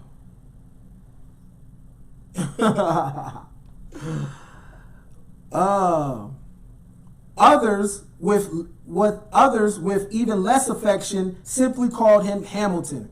Soon after, he used about $7 million to buy up a substantial amount of land and property in modern-day Estonia and Poughkeepsie, New York. Hamilton will go on to tuggle with Cornelius Vanderbilt, the famous industrialist, over control of the Accessory Transit Company. Who is Cornelius Vanderbilt, y'all? This is Anderson Cooper's bloodline. Cornelius Vanderbilt was regarded as one of the richest men in America. He had a monopoly of the railroads. This is serious business. And it said Hamilton tuggled with him.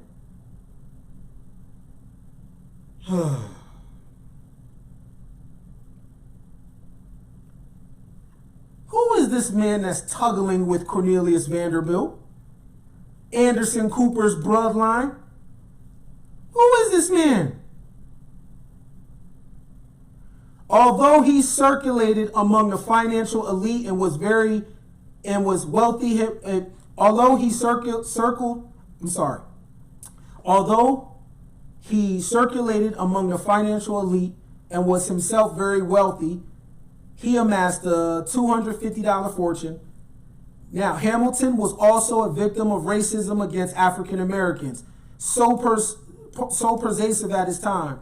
During the New York City draft riots in 1863, white men seeking to lynch Hamilton broke into his house, but were turned away with only liquor, cigars, and old suits by his wife after she said her husband was not home. Listen, the racism that Black Americans are talking about in America, do you know where it comes from? It comes from poor whites that have been jealous of Black prosperity. Do you know why? Because white immigrants were coming to America and Black people were living the American dream. And white immigrants were jealous. Do you know why? Because when they came to America, they became white. They came Irish, they came Polish, they came German and Armenian. And when they got here, they were told, you know what? At least you ain't Black. A nigger is the worst thing you could be in America. But when they looked at Black life in America, Black people were winning. Why do you think they always target Blacks that wear suits, Blacks that were prosperous, Blacks that own business? They weren't just cutting the nuts off, they were cutting the financial nuts off Black America. That's where your racism comes from. Jealous whites who don't have the ingenuity or genius to be what Blacks have been in the marketplace. Now it's role reversal. Now Black people are jealous at whites and what they do in the marketplace. But this was your ancestors. I don't got to go to Africa. I can look right here in America. When the white mob came to look for Mr. Hamilton, his wife gave them suits and cigars. Interesting. This is a problem. Who is this man that tuggled with Cornelius Vanderbilt? I suggest you check out this book written by a white man about Jeremiah Hamilton. Interesting. So not Kevin Hart, not LeBron, not Diddy, not Cardi B, but anybody you name in Black America. I've never heard them talk about Jeremiah Hamilton. And why does a white man have to come and write about this man's history? You would never know who he was. There's no picture of him. At the time of his death in 1875, Jeremiah Hamilton was said to be the richest Black man in the United States.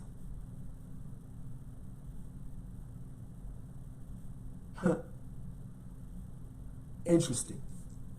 Black superheroes, y'all. Black superheroes, y'all. Why you don't know these people, man? What I want you today is to stop believing these lies from Black gatekeepers that profit off your pain and white liberals that would like to relieve you of responsibility. White liberals want you to believe in the racist narrative. Not saying that there's not issues, just like any other countries. However, I'm talking to you about people that overcame that shit.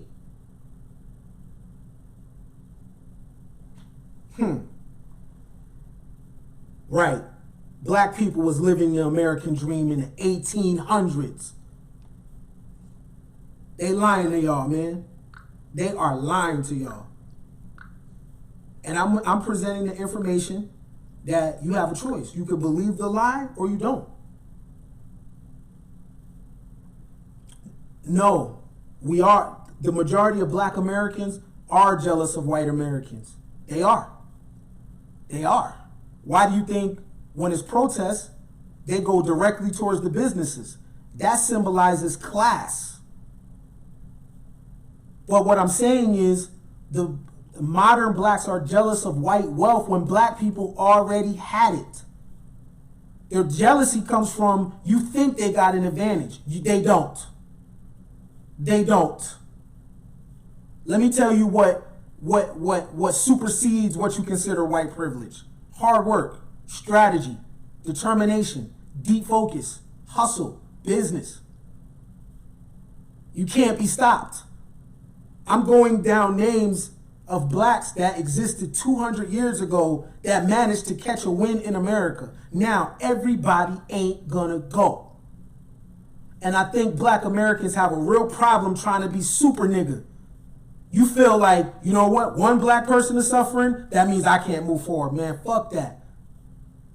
Don't you be giving up your grace and favor for people that don't want shit. Who is this woman right here? Anybody? Oh yeah, I got women too. Who is this woman? What's her name?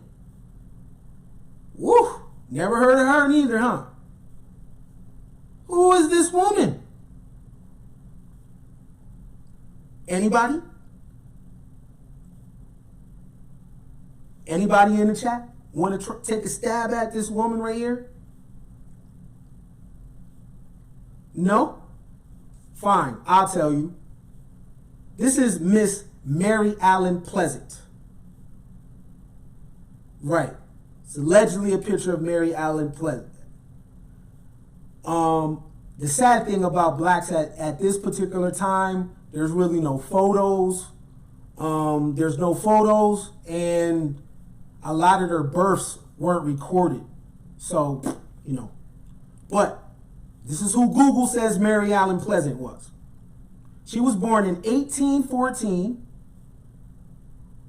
August 19th, died January 4th, 1904. Who was Mary Allen Pleasant? And why is she important? And why have you never heard of her? Again, somebody lying. Now, they could tell you all day about eugenics, Monsanto, school to prison pipeline. They can't tell you nothing about these people right here, though. So let's talk about Miss Pleasant.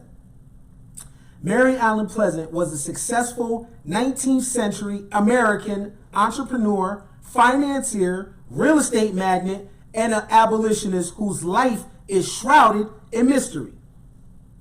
She identifies herself as capitalist by profession in the 1890 United States Census. Now, sit on that. Miss Mary Allen Pleasant identifies herself as a capitalist by profession. In other words, she's about her coin. In other words, she's about her guap. In other words, she was mashing for her rations. In other words, she was about business. Now, I just told you that black women been in business in America for a very long time. Ain't getting it. Because she herself identify herself as a capitalist. Now, do you guys remember when I read about Black Wall Street and O.W. Gurley when they said Black Wall Street people were capitalists? So, someone's lying. So all the people, oh, capitalism doesn't work for black people, you a lie. You're a liar. Because these people are identified as capitalists.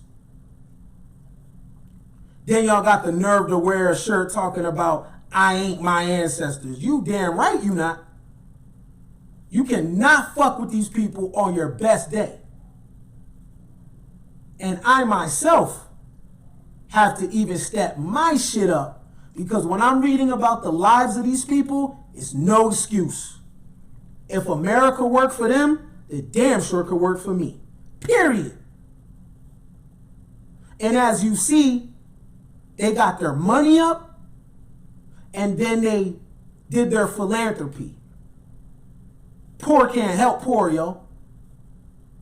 All these people got their money up first, and then they started with their abolitionist movements. They started building things. You got to get your paper, man. The press also called her Mammy Pleasant, but she did not approve of that. What did she say? I don't like to be called Mammy by everybody. Put that down. I'm not Mammy to everybody in California.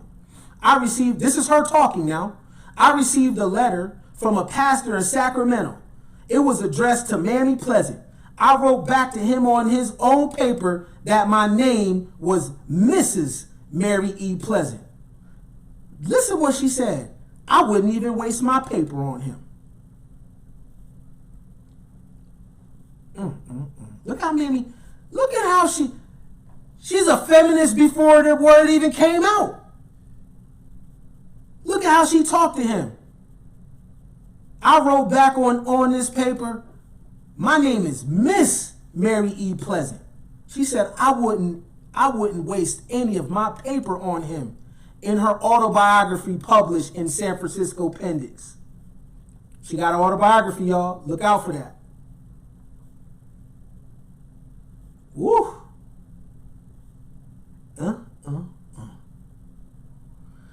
Hold on, man. Mary Allen attended the Religious Society of Friends before being baptized into the Baptist faith. She worked on the Underground Railroad across many states and helped bring it to California during the Gold Rush era. She was a lover, friend, and financial supporter of John Brown, and well known in abolitionist circles. After the Civil War, she took her battles to court and won several civil rights victories, one of which was cited and upheld in 1980s and resulted in her being called the mother of human rights in California. Hold on.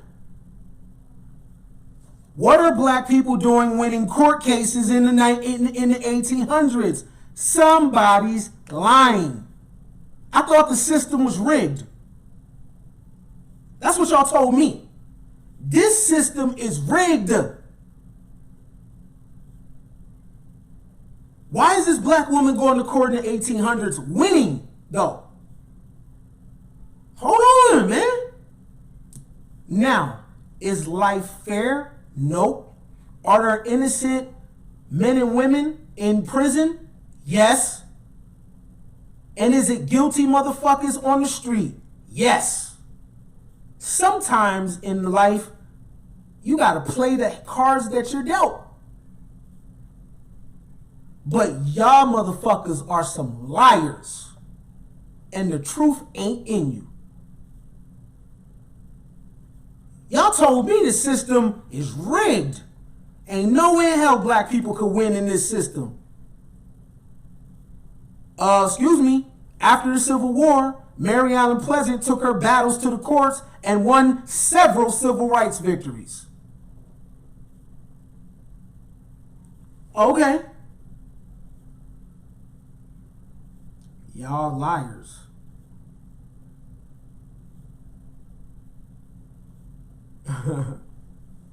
Y'all some liars. Now I'm really about to get into something that's going to break all those lies that y'all been telling us.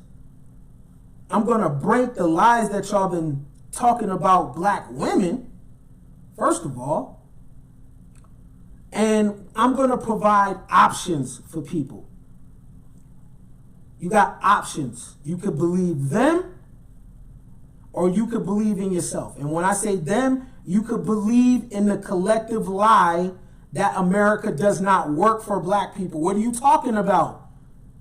Salem Poor, who I discussed already, fought in the Revolutionary War as a free man. He decided to take up arms against the British. Obviously, he believed in America. Obviously, Austin Dabney believed in America. Is it racism? Yes. Is everyone going to like you? No. Can you overachieve? Yes. Let me see where I want to go. Pleasant made contradictory claims about her earliest years, and her exact origins remain unclear. Her birthday is known to be August 19th, but the year is in dispute. Her gravestone at Tauquonee Center Cemetery in Napa, California, states 1812. Okay. The location of her birth is dispute with some claiming Georgia. However, she stated in her autobiography that she had been born in Philadelphia. Her writings also stated that her mother was a full-blooded Negress from Louisiana and her father was Hawaiian. In one version of her memoirs, dedicated to her goddaughter Charlotte Downs, she claims she was born a slave to a voodoo priestess. Interesting. In any case, she showed up in Nantucket, Massachusetts. Blah blah blah blah blah blah blah blah blah. Okay, so she was a former slave to a family called Hussey. Okay, she worked out her bondage, then became a family member and lifelong friend to Hussey's granddaughter. Hold on a second. So former slaves are getting their freedom, then befriending the people that they were slave to? What this tells me is the slavery narrative, there's another part of the story. A lot of these people that were purchasing slaves were purchasing them with good intention. They purchased them to house them and protect them. There's another side to the slavery narrative. All plantations aren't equal. Listen to this. With the support of Hussey and gardeners, she often passed as white. Pleasant married James Smith, a wealthy flower contractor and plantation owner who had freed his slaves and was also able to pass as white. So this was a black man. Interesting. Listen and listen again. Pleasant married James Smith, a wealthy flower contractor and plantation owner who freed his slaves and was also able to pass as white. So if he was able to pass as white, that means he wasn't white. So what was he? Interesting. She worked with Smith as a slave stealer on the Underground Railroad until his death about 4 years later. They transported slaves to northern states such as Ohio and even as far as Canada. Smith left instructions and money for her to continue the work after his death. Pleasant is in turn by many historians looked as the Harriet Tubman of California. Interesting. She began a partnership with John James Pleasant. Although no official record exists of their marriage, it was probably conducted by their friend Captain Gardner, Phoebe's husband, aboard his boat. They continued Smith's work for a few more years when increasing attention from slavers forced a move to New Orleans. J.J. Pleasant appears to have been a close relative of Marie Lavore's husband, and there is some indication that Pleasant and Lavore met and consulted many times before Pleasant left New Orleans by boat for San Francisco in April 1852. Y'all should look them names up. JJ had gone ahead and written back the area that seemed promising to the Underground Railroad. I think that may be a typo. All right, listen. Pete. When Mary Allen arrived in San Francisco, she passed as white, using her first husband's name among the whites, and took jobs running exclusive men's eating establishments starting with the Case and Heiser. She met most of the founders of the city as she catered lavish meals, and she was benefited from the tidbits of the financial group and deals usually tossed around at the table. She engaged a young clerk, Thomas Bell, at the Bank of California, and they began to make money based on her tips and guidance. So she was getting tips from San Francisco elites. All right? Thomas made money off his own, especially in Quicksilver. And by 1875, listen to this number, they had amassed a $30 million fortune, roughly $647 million in 2017 between them.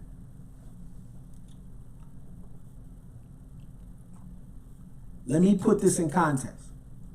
While Mary Ellen Pleasant is working at these men eating establishments, she's picking up financial information and financial advice from the elites there. Basically, they called it financial gossip. All right? She meets a guy named Thomas Bell. Look that name up. At the Bank of California, and they begin to make money based on her tips and guidance. The black woman again. Thomas made money of his own, especially in Quicksilver. But listen to this.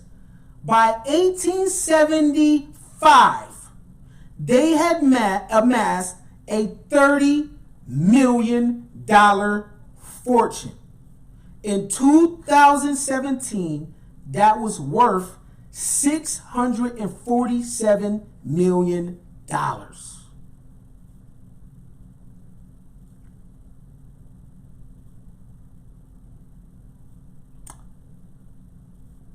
They are lying to y'all. And it's easy to lie because of your own failures. Your own failures in life makes it easy for you to believe this bullshit. When in actuality, it's your parents that put you in the position that you're in. And that's what you have to overcome. Because your father didn't leave you anything, and your mother didn't leave you anything. You're blaming the system, but the system didn't make them have you. They chose that. You take that out with them. The names that I am reading to you, why don't you know them?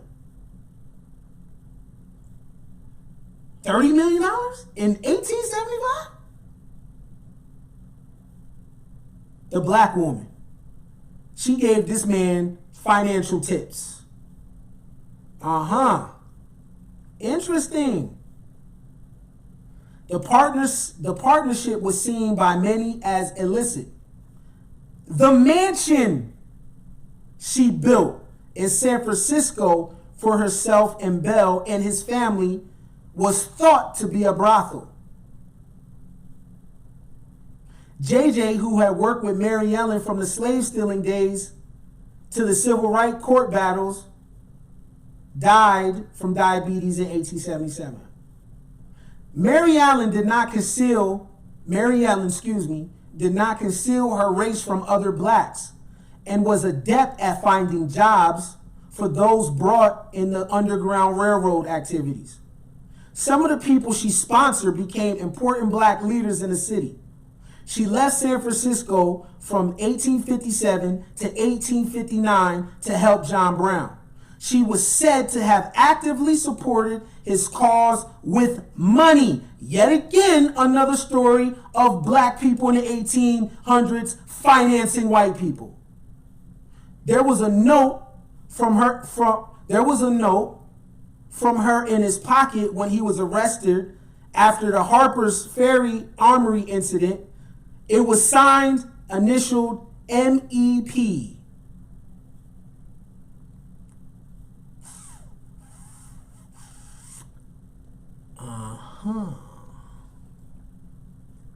Y'all tired of being lied to? Do y'all get it? where I'm going with this? Do you believe when I tell you you can be anything? Do you believe when I tell you that the sky's the limit?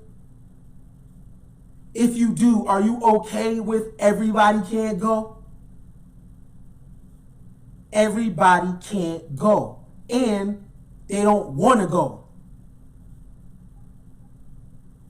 Black people have an error of trying to create what's important for other people, telling other people what they should care about, telling other people where they should go.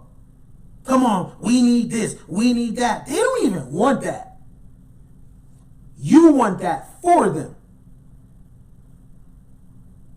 Every black person don't want no money. Every black person is not trying to be an entrepreneur. Every black person doesn't want to be a good mother or a good father or be a manufacturer or a producer, and that's okay. Some niggas are good right where they at, and that's okay. But the lies gotta stop, though. These are lies. They are lying about the history. And y'all are eating the shit up. And black celebrities is helping you do it. Millionaire black people are coming to you, and the only thing they have to tell you is systematic racism. Really? Then why is America working for you? I don't get it. If this shit is systematically racist, like y'all say, then nobody can make it. It's like the caste system in India. Oh, what are you going to say? Oh, no, they let people go. Yo, what are you talking about? These are business people. You don't let an entrepreneur do anything. They take it. What are you talking about? You can't let a smart person do anything. They figure it out. What you mean let? This ain't affirmative action. These are entrepreneurs. Another black woman in history in the 1800s. I showed you a black woman alive 200 years ago. Phyllis Wheatley, that was doing the damn thing 200 years ago. And now we have Miss Mary Ellen Pleasant. She said she was a what? Let me go back to it. Let me go back to what she said she was. She identified herself as a capitalist by profession. Yeah, because capitalism and really? These people don't need Black Lives Matter. They would scoff at some shit like that. Are you kidding me? That's an insult. What do you mean Black Lives Matter? What do you mean by that? And who are y'all talking to? Who are you running to tell Black Lives Matter to?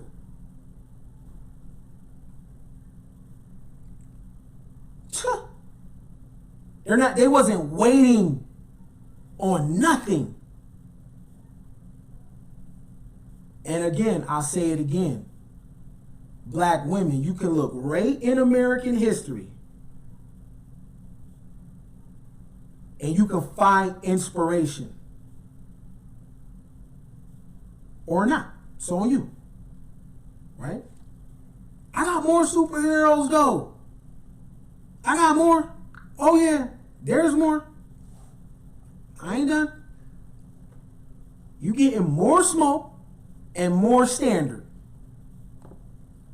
More smoke and more standard. Who is this man right here? This man is about to come up on the screen. Who is this man? I want somebody to take a crack at this brother right here. Who is this right here? Every name that I mentioned is a power player. Who is this man?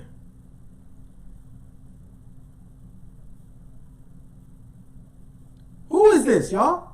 I hope y'all writing these names down. So now you can tell your children something to look forward to in business, in manufacturing, in production. Do not tell your babies Black Lives Matter. Don't do that to them. Don't do that. Do not tell your babies I can't breathe. Don't do that to them. Don't do that to them, because there's another option. There's another way. I'm showing you the way. Who is this man? Anybody? Nobody gonna take a crack at it? Who is this man? All right, I'll tell you who is this man. His name is Alonzo Herndon. Alonzo Herndon. Herndon. Alonzo Herndon. Born, look at the date again, 1858. Walton County, Georgia. Dies 1927, July 21st. Who was he? Was an American entrepreneur and businessman in Atlanta, Georgia. Born into slavery, he became one of the first African-American millionaires in the United States. Holy shit. Another millionaire. Oh, brother.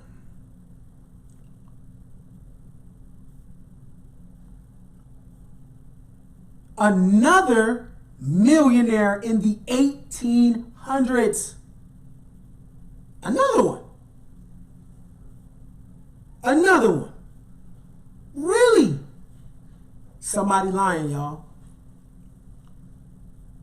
If a slave, a former slave, can come out of slavery and get rich, there's no excuse for us, y'all. Seriously. Sky's the limit, man. Really, yo. Sky's the limit. Is it going to be easy? No. Are there going to be obstacles? Yes. Are you going to get told no? Yes. But patience, perseverance, belief, work ethic, confidence, self-esteem, and a commitment to excellence, you cannot be stopped.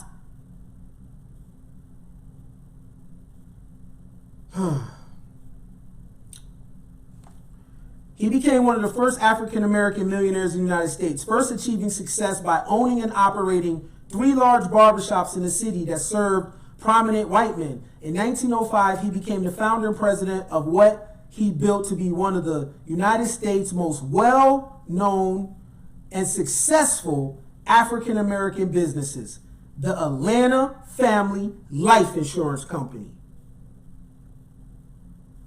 Oh, brother.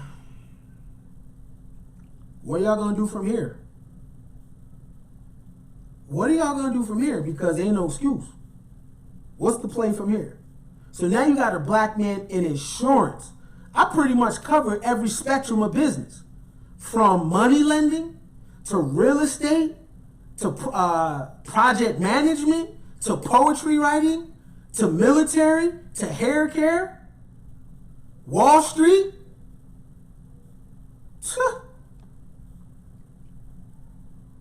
My Cash App is Kenny Briz. I am for profit. Okay? In 1878, Herndon left social circle on foot with $11 in savings and approximately 1 year of formal schooling. He eventually settled in Senoia, Georgia, to work as a farmhand. Here he started to learn the barbering trade. Considered a good barber at one time, many white men used African American barbers in these years. Really?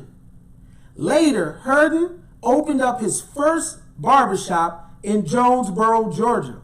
His barbering business thrived and he expanded it over the years.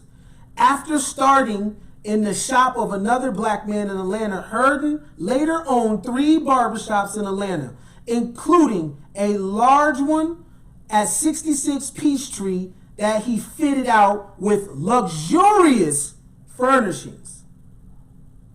These barbershops had elite customers such as presidents, judges, businessmen, and lawyers. That right there is what I call standard, y'all. Standard. When you look at the culture now, the culture is operating at its lowest standard that it has ever existed in.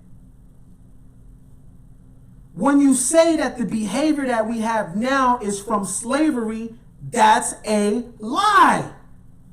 Because those people that I'm mentioning don't have the mental illness that you have. They don't have the depression. They don't have the stress. They don't have the victimhood. They don't have the dysfunctional families. They don't have this view of the world that you do. That shit is new. You got these people hustling white supremacy to you. Do you know that's a hustle, y'all? That's a hustle. There's a business model to that. When all else fails, sell white supremacy. It sells. Because all you got to do is look at your day-to-day and be like, you know what? I'm failing at life. So sure, the reason for me failing has to be white supremacy, not my own habits. Come on, y'all. You got options. If you want to believe in that other shit, fine by me. You can. That's your constitutional right. I'll never tell you what you should live and die for. That's your business. But there's options, y'all. There's options. You can practice this black arrogance thing, my philosophy, or you can practice the philosophy of systematic racism. It's your choice. Herndon also invested in real estate and then entered into the insurance business. He began by buying a failing mutual aid association in 1905 when the state of Georgia increased capital requirements for such businesses. He had been approached by a couple of ministers in the community to acquire the company as something for the black community. He incorporated it as the Atlanta Mutual Insurance Association. By 1916, the association was recognized as a stock company, capitalized at $25,000, most of which Herndon bought. In 1922, the company was recognized as Atlanta Life Insurance Company and became one of 5 African American insurance companies at the time to achieve legal reserve status. Atlanta Life's business thrived, and they expanded their business into Florida, Kansas, Kentucky, Tennessee, and Texas. Through his enterprises, Herndon became Atlanta's first black millionaire. Herndon was featured in the Crisis magazine's Men of the Month edition, March 1921. The article emphasizes his competence as a businessman. You see where I'm going with this, y'all? Are you not entertained? Do you get it now? The lies. And I know the lies are on purpose, because you got to understand something. Black America has a celebrity culture, right? Black America has a celebrity culture, and based on that celebrity culture, you do what they say. Now, if you get your weight up, they will no longer be a god to you. Why do you think all these black people with money don't talk about wealth acquisition, yo?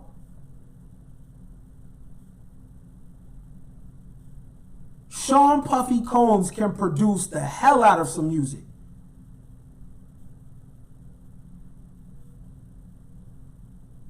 However, he does not talk about the wealth of financial knowledge that he has. The only thing he tells you is, yeah, you gotta grind hard. Yeah, you gotta, what? What's the difference between that and pull yourself up by the bootstraps? Just grind hard. Just, my nigga, you know how to run Fortune 500 companies. Why are you still dancing? During the quarantine, all Diddy did was dance. At this point in the game, this brother is advisory because he knows money. But he's not talking about money to you, and none of them are. However, they can do whatever they want. That's their constitutional right. I'm only talking to you about who you make your gods and how they are playing you. Every last one of them is playing you. All the revolt conferences is playing you. What we need and this and that. The protests are playing you. White liberals are playing you. They are all playing you. And they are underdeveloping you, and you don't have the necessary skills to go out into the market and make something happen in the brick and mortar world as well as cyber. They have nothing for you but gossip, tea, and entertainment. But these are your heroes. Not anymore. You got some new ones now. I got one more person for you. I got one more. Because I want to make sure that I cover every single spectrum of business. Who is the woman that I'm about to show you?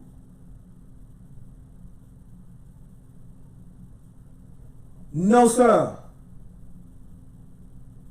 The American dream is not a dream at all. It's a reality. Because I'm reading off millionaires in the 1800s. I'm reading off successful former slave black women, international in the 1700s. Man, listen, black Americans have defined the American dream because they have achieved it with pushback and still overcame and still did it. Who is this woman right here? Anybody? Who is this woman? Because I want to make sure I want to cover everyone. Every sector of business. Who's this woman right here, y'all? Anybody? I just need y'all to say y'all don't know, and then I'll tell you who it is. Who is this woman? I made sure I cover politics, real estate, insurance, military, entrepreneurship, the whole nine. Who is this woman right here? Anybody? Nobody. All right. This is Hannah Elias. Hannah Elias. Hannah Elias. She was born 1863. There's no record of her birth. Right? No record of her birth. Let me tell you about Miss Hannah Elias. Hannah Elias was once considered the richest black woman in America. Now, pause. She was considered the richest black woman in America. Mary Ellen Pleasant was considered the richest black woman in America. Do you guys see a theme here? These two women were not connected in any way.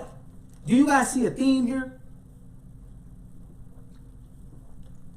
How was she considered the one of the richest black women in America, but you never heard of her name?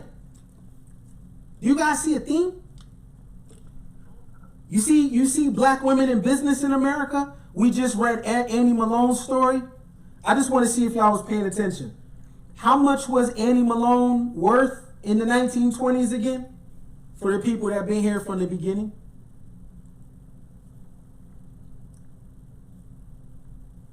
How much was Annie Malone worth in the 1920s? Annie Malone is basically who Madam C.J. Walker jacked. And Annie Malone got some real bad press in that Netflix series. She got some terrible press because that wasn't the story. $14 million. Thank you. Appreciate you. See a theme? You see a theme? Oh, by the way, you don't hear me mention nothing about being submissive neither. These are not housewives. You know, in the black community, we are all about submissive. You better submit to your man. Who talks like that? You don't hear nothing about these women being submissive. What you hear is industriousness. What you hear is courage, bravery. What you hear is vision and audacity. I would argue those that talk about submission, I personally think you're trying to rob the women of something. That's my opinion. Because nobody should submit to a body part. You submit to truth. You submit to wisdom. You submit to knowledge. And if you don't have that, then there ain't no submission. That goes for men too. You submit to something greater than you, which is knowledge. You don't submit to a body part. That's primitive. This is Hannah Elias. Hannah Elias was once considered the richest black woman in America. Many were shocked to learn she was African American, as black folks sitting on that amount of cash was just unheard of at the time.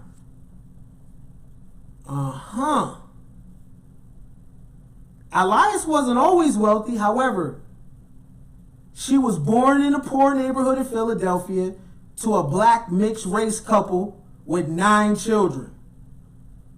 In 1905, Senator John R. Platt accused the Negro Enchantress of blackmailing him out of what? $685,385 and sued her for it. The two were in a secret relationship, and it is said that Platt had given her large sums of money in the past. Elias was unafraid and hired her own lawyer to beat the case. She took the stand and pled her case before the court and won. Not bad for a black woman with little education. In all, her properties and goods was valued at $1 million. Hold on.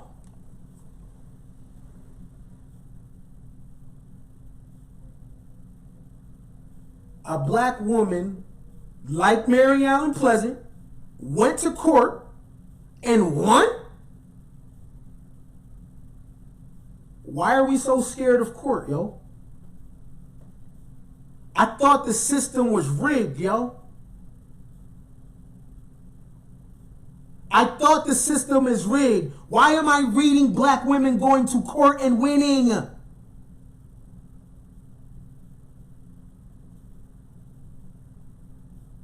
Is the system rigged or not?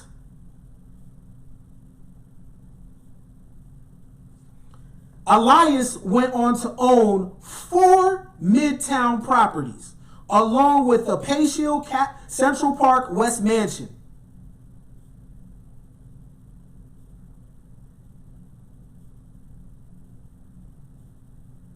She passed as white, however, and is said to have not allowed black people in her home for fear her cover-up would be blown. She's like, nigga, y'all not fucking my shit up. It is also rumored that she underwent one of the earliest plastic surgeries to keep her secret hidden. However, articles at the time said she went out when darkness fell to mingle with her black friends, including her lover, and allegedly provided him with money.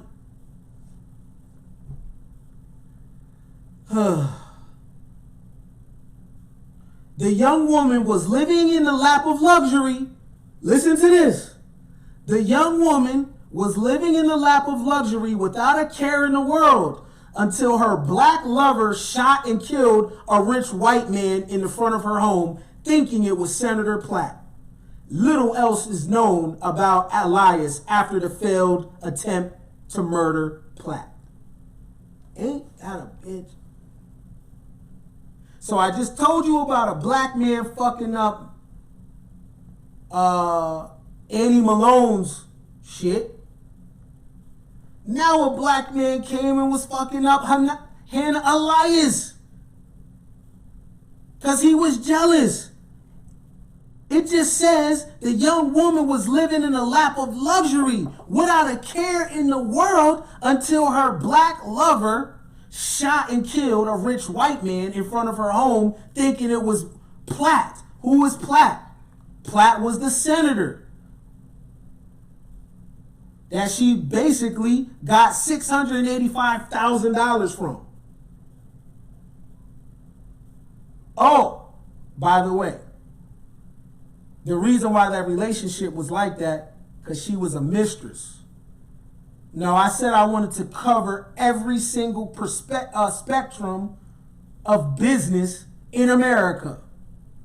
And the last one I'm going to show you is she got hers off being a mistress. So Mary Ellen Pleasant, entrepreneur, financier, right? Annie Malone, hair care. Phyllis Wheatley, wrote poetry. Jeremiah Hamilton, stocks, broker. O.W. Gurley, everything under the sun. George T. Downing, restaurants. Salem Proof, military. Robert Reed, real estate. And last but not least, Hannah Elias, that got the bag off her pussy. How about that? Not just a bag, a $685,000 bag. In 1905, she was called the Negro Enchantress. Ha! This is the definition of level up.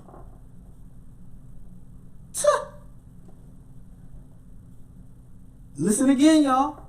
She went on to own 4 Midtown properties, along with the Palatial Central Park West Mansion. She passed as white. However, she is said to not have allowed black people in her home for fear her cover-up would be blown. It is also rumored that she underwent one of the earliest plastic surgeries to keep her secret hidden. However, articles at the time said she went out when darkness fell to mingle with her black friends, including her black lover, and allegedly provided him with money. Damn, bro. She was giving you the nookie and giving you money. You had to go mess it up? Also, this blows away the notion that black women just now getting plastic surgery, this, that, and the third. Let me tell y'all something and listen to me clear. When you are balling, You could do whatever you want. Big bank take little bank. A lot of y'all got to stay in y'all price bracket because y'all talking about big bank issues when your bank is little. You don't get to question big bank. Only big bank could question big bank. So a rich black woman could do whatever the hell she wants. If she want to turn her skin green, she can. Why? Why? Because she was the one laying on her back, peeling this man out of $685,000. 4 Midtown properties. She had a mansion. And I just told y'all about Mary Ellen Pleasant also having a mansion. So black women got mansions in the 1800s, y'all? Woo! Somebody lying. Somebody is lying.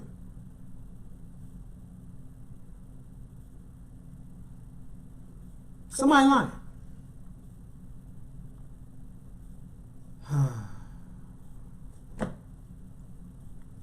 And what was her downfall? The young woman was living the lap of luxury. This is what the article say in the Atlanta Black Star. All right? The young woman was living in a lap of luxury without a care in the world until her black lover shot and killed a rich white man in front of her home, thinking it was the other white man.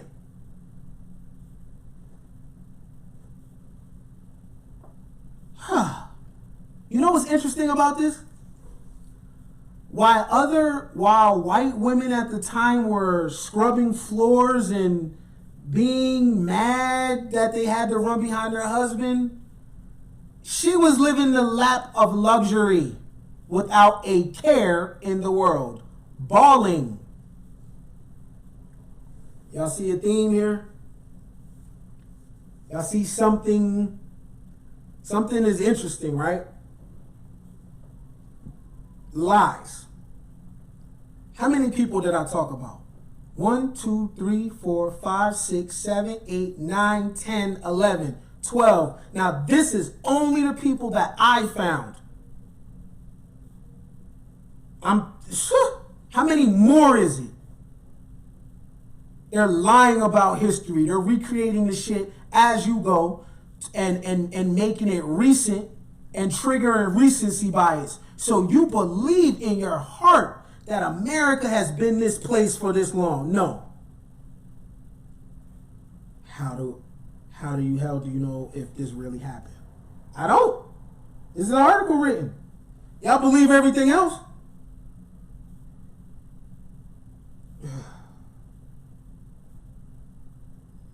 Y'all believe everything else. Why are you not going to believe this? Right? If I tell you 10,000 black people was hung in 1957 in one day, you'll believe that shit. But if I tell you it was black women living in mansions in the 1800s, you'll question it. Interesting. Interesting. Somebody lying, y'all. And it's up to y'all to not believe the lies no more. You know what I'm saying? It's up to y'all to take your imagination back. You know what I'm saying? It's up to y'all to pick a different history or not. You don't got to, yo. You really don't. You can believe anything you want, man. I'm not here to tell y'all. I'm only providing the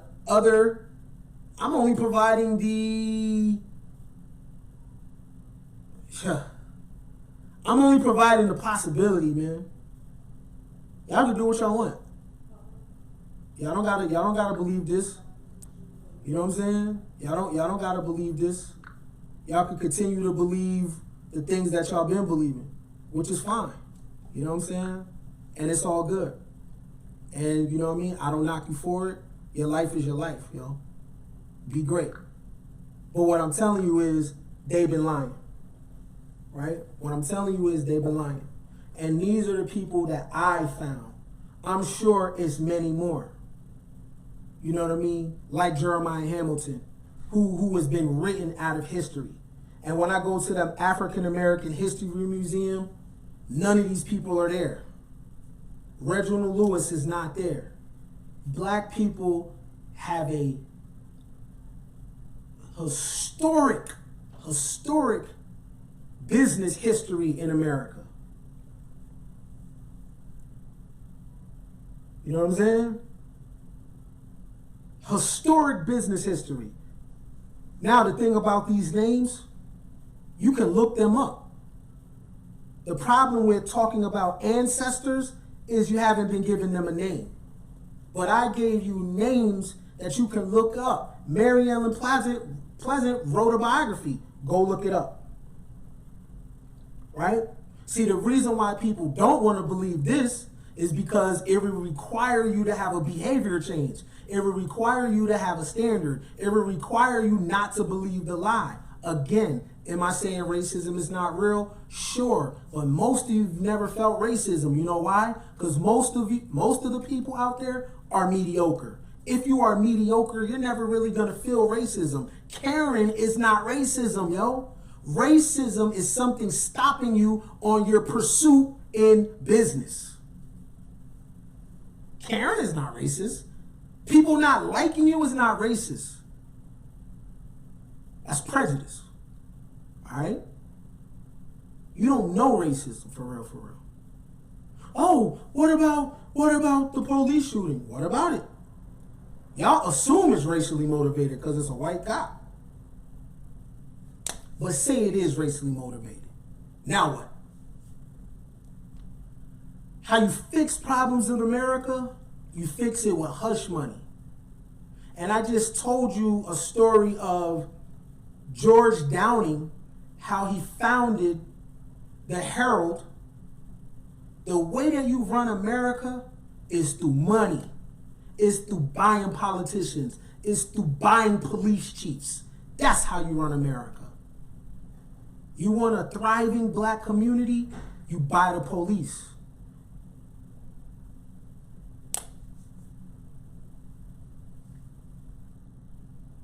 I think this is especially great for black women in particular, because I'm sure you've been taught that you've been locked out of business.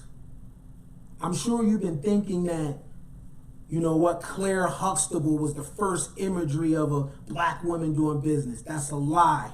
I gave you Phyllis Wheatley over 250 years ago, getting it popping, publishing her poems. You could do anything. Your children can be anything. Just don't believe the lies. You got new superheroes, yo, and they're not from Marvel or DC. These are real people that did real things, and they deserve to be honored. They deserve to have altars built for them in their name. They deserve you to channel them in all of your endeavors moving forward. Say their name because there's power in the name. Say O.W. Gurley. Say George T. Downing. Say Salem Poor's name and Robert Church's name. Annie Malone. She was worth $14 million and died with heartbreak and only worth $100,000. Say her name. Say Phyllis Wheatley's name. Austin Dabney, Jeremiah Hamilton, Mary Ellen Pleasant, Hannah Elias, Alonzo Hurden. Say their name. Say their name. I don't know about you, but I definitely feel inspired, and I definitely know that there's another way. And there's more things to believe in than the lie.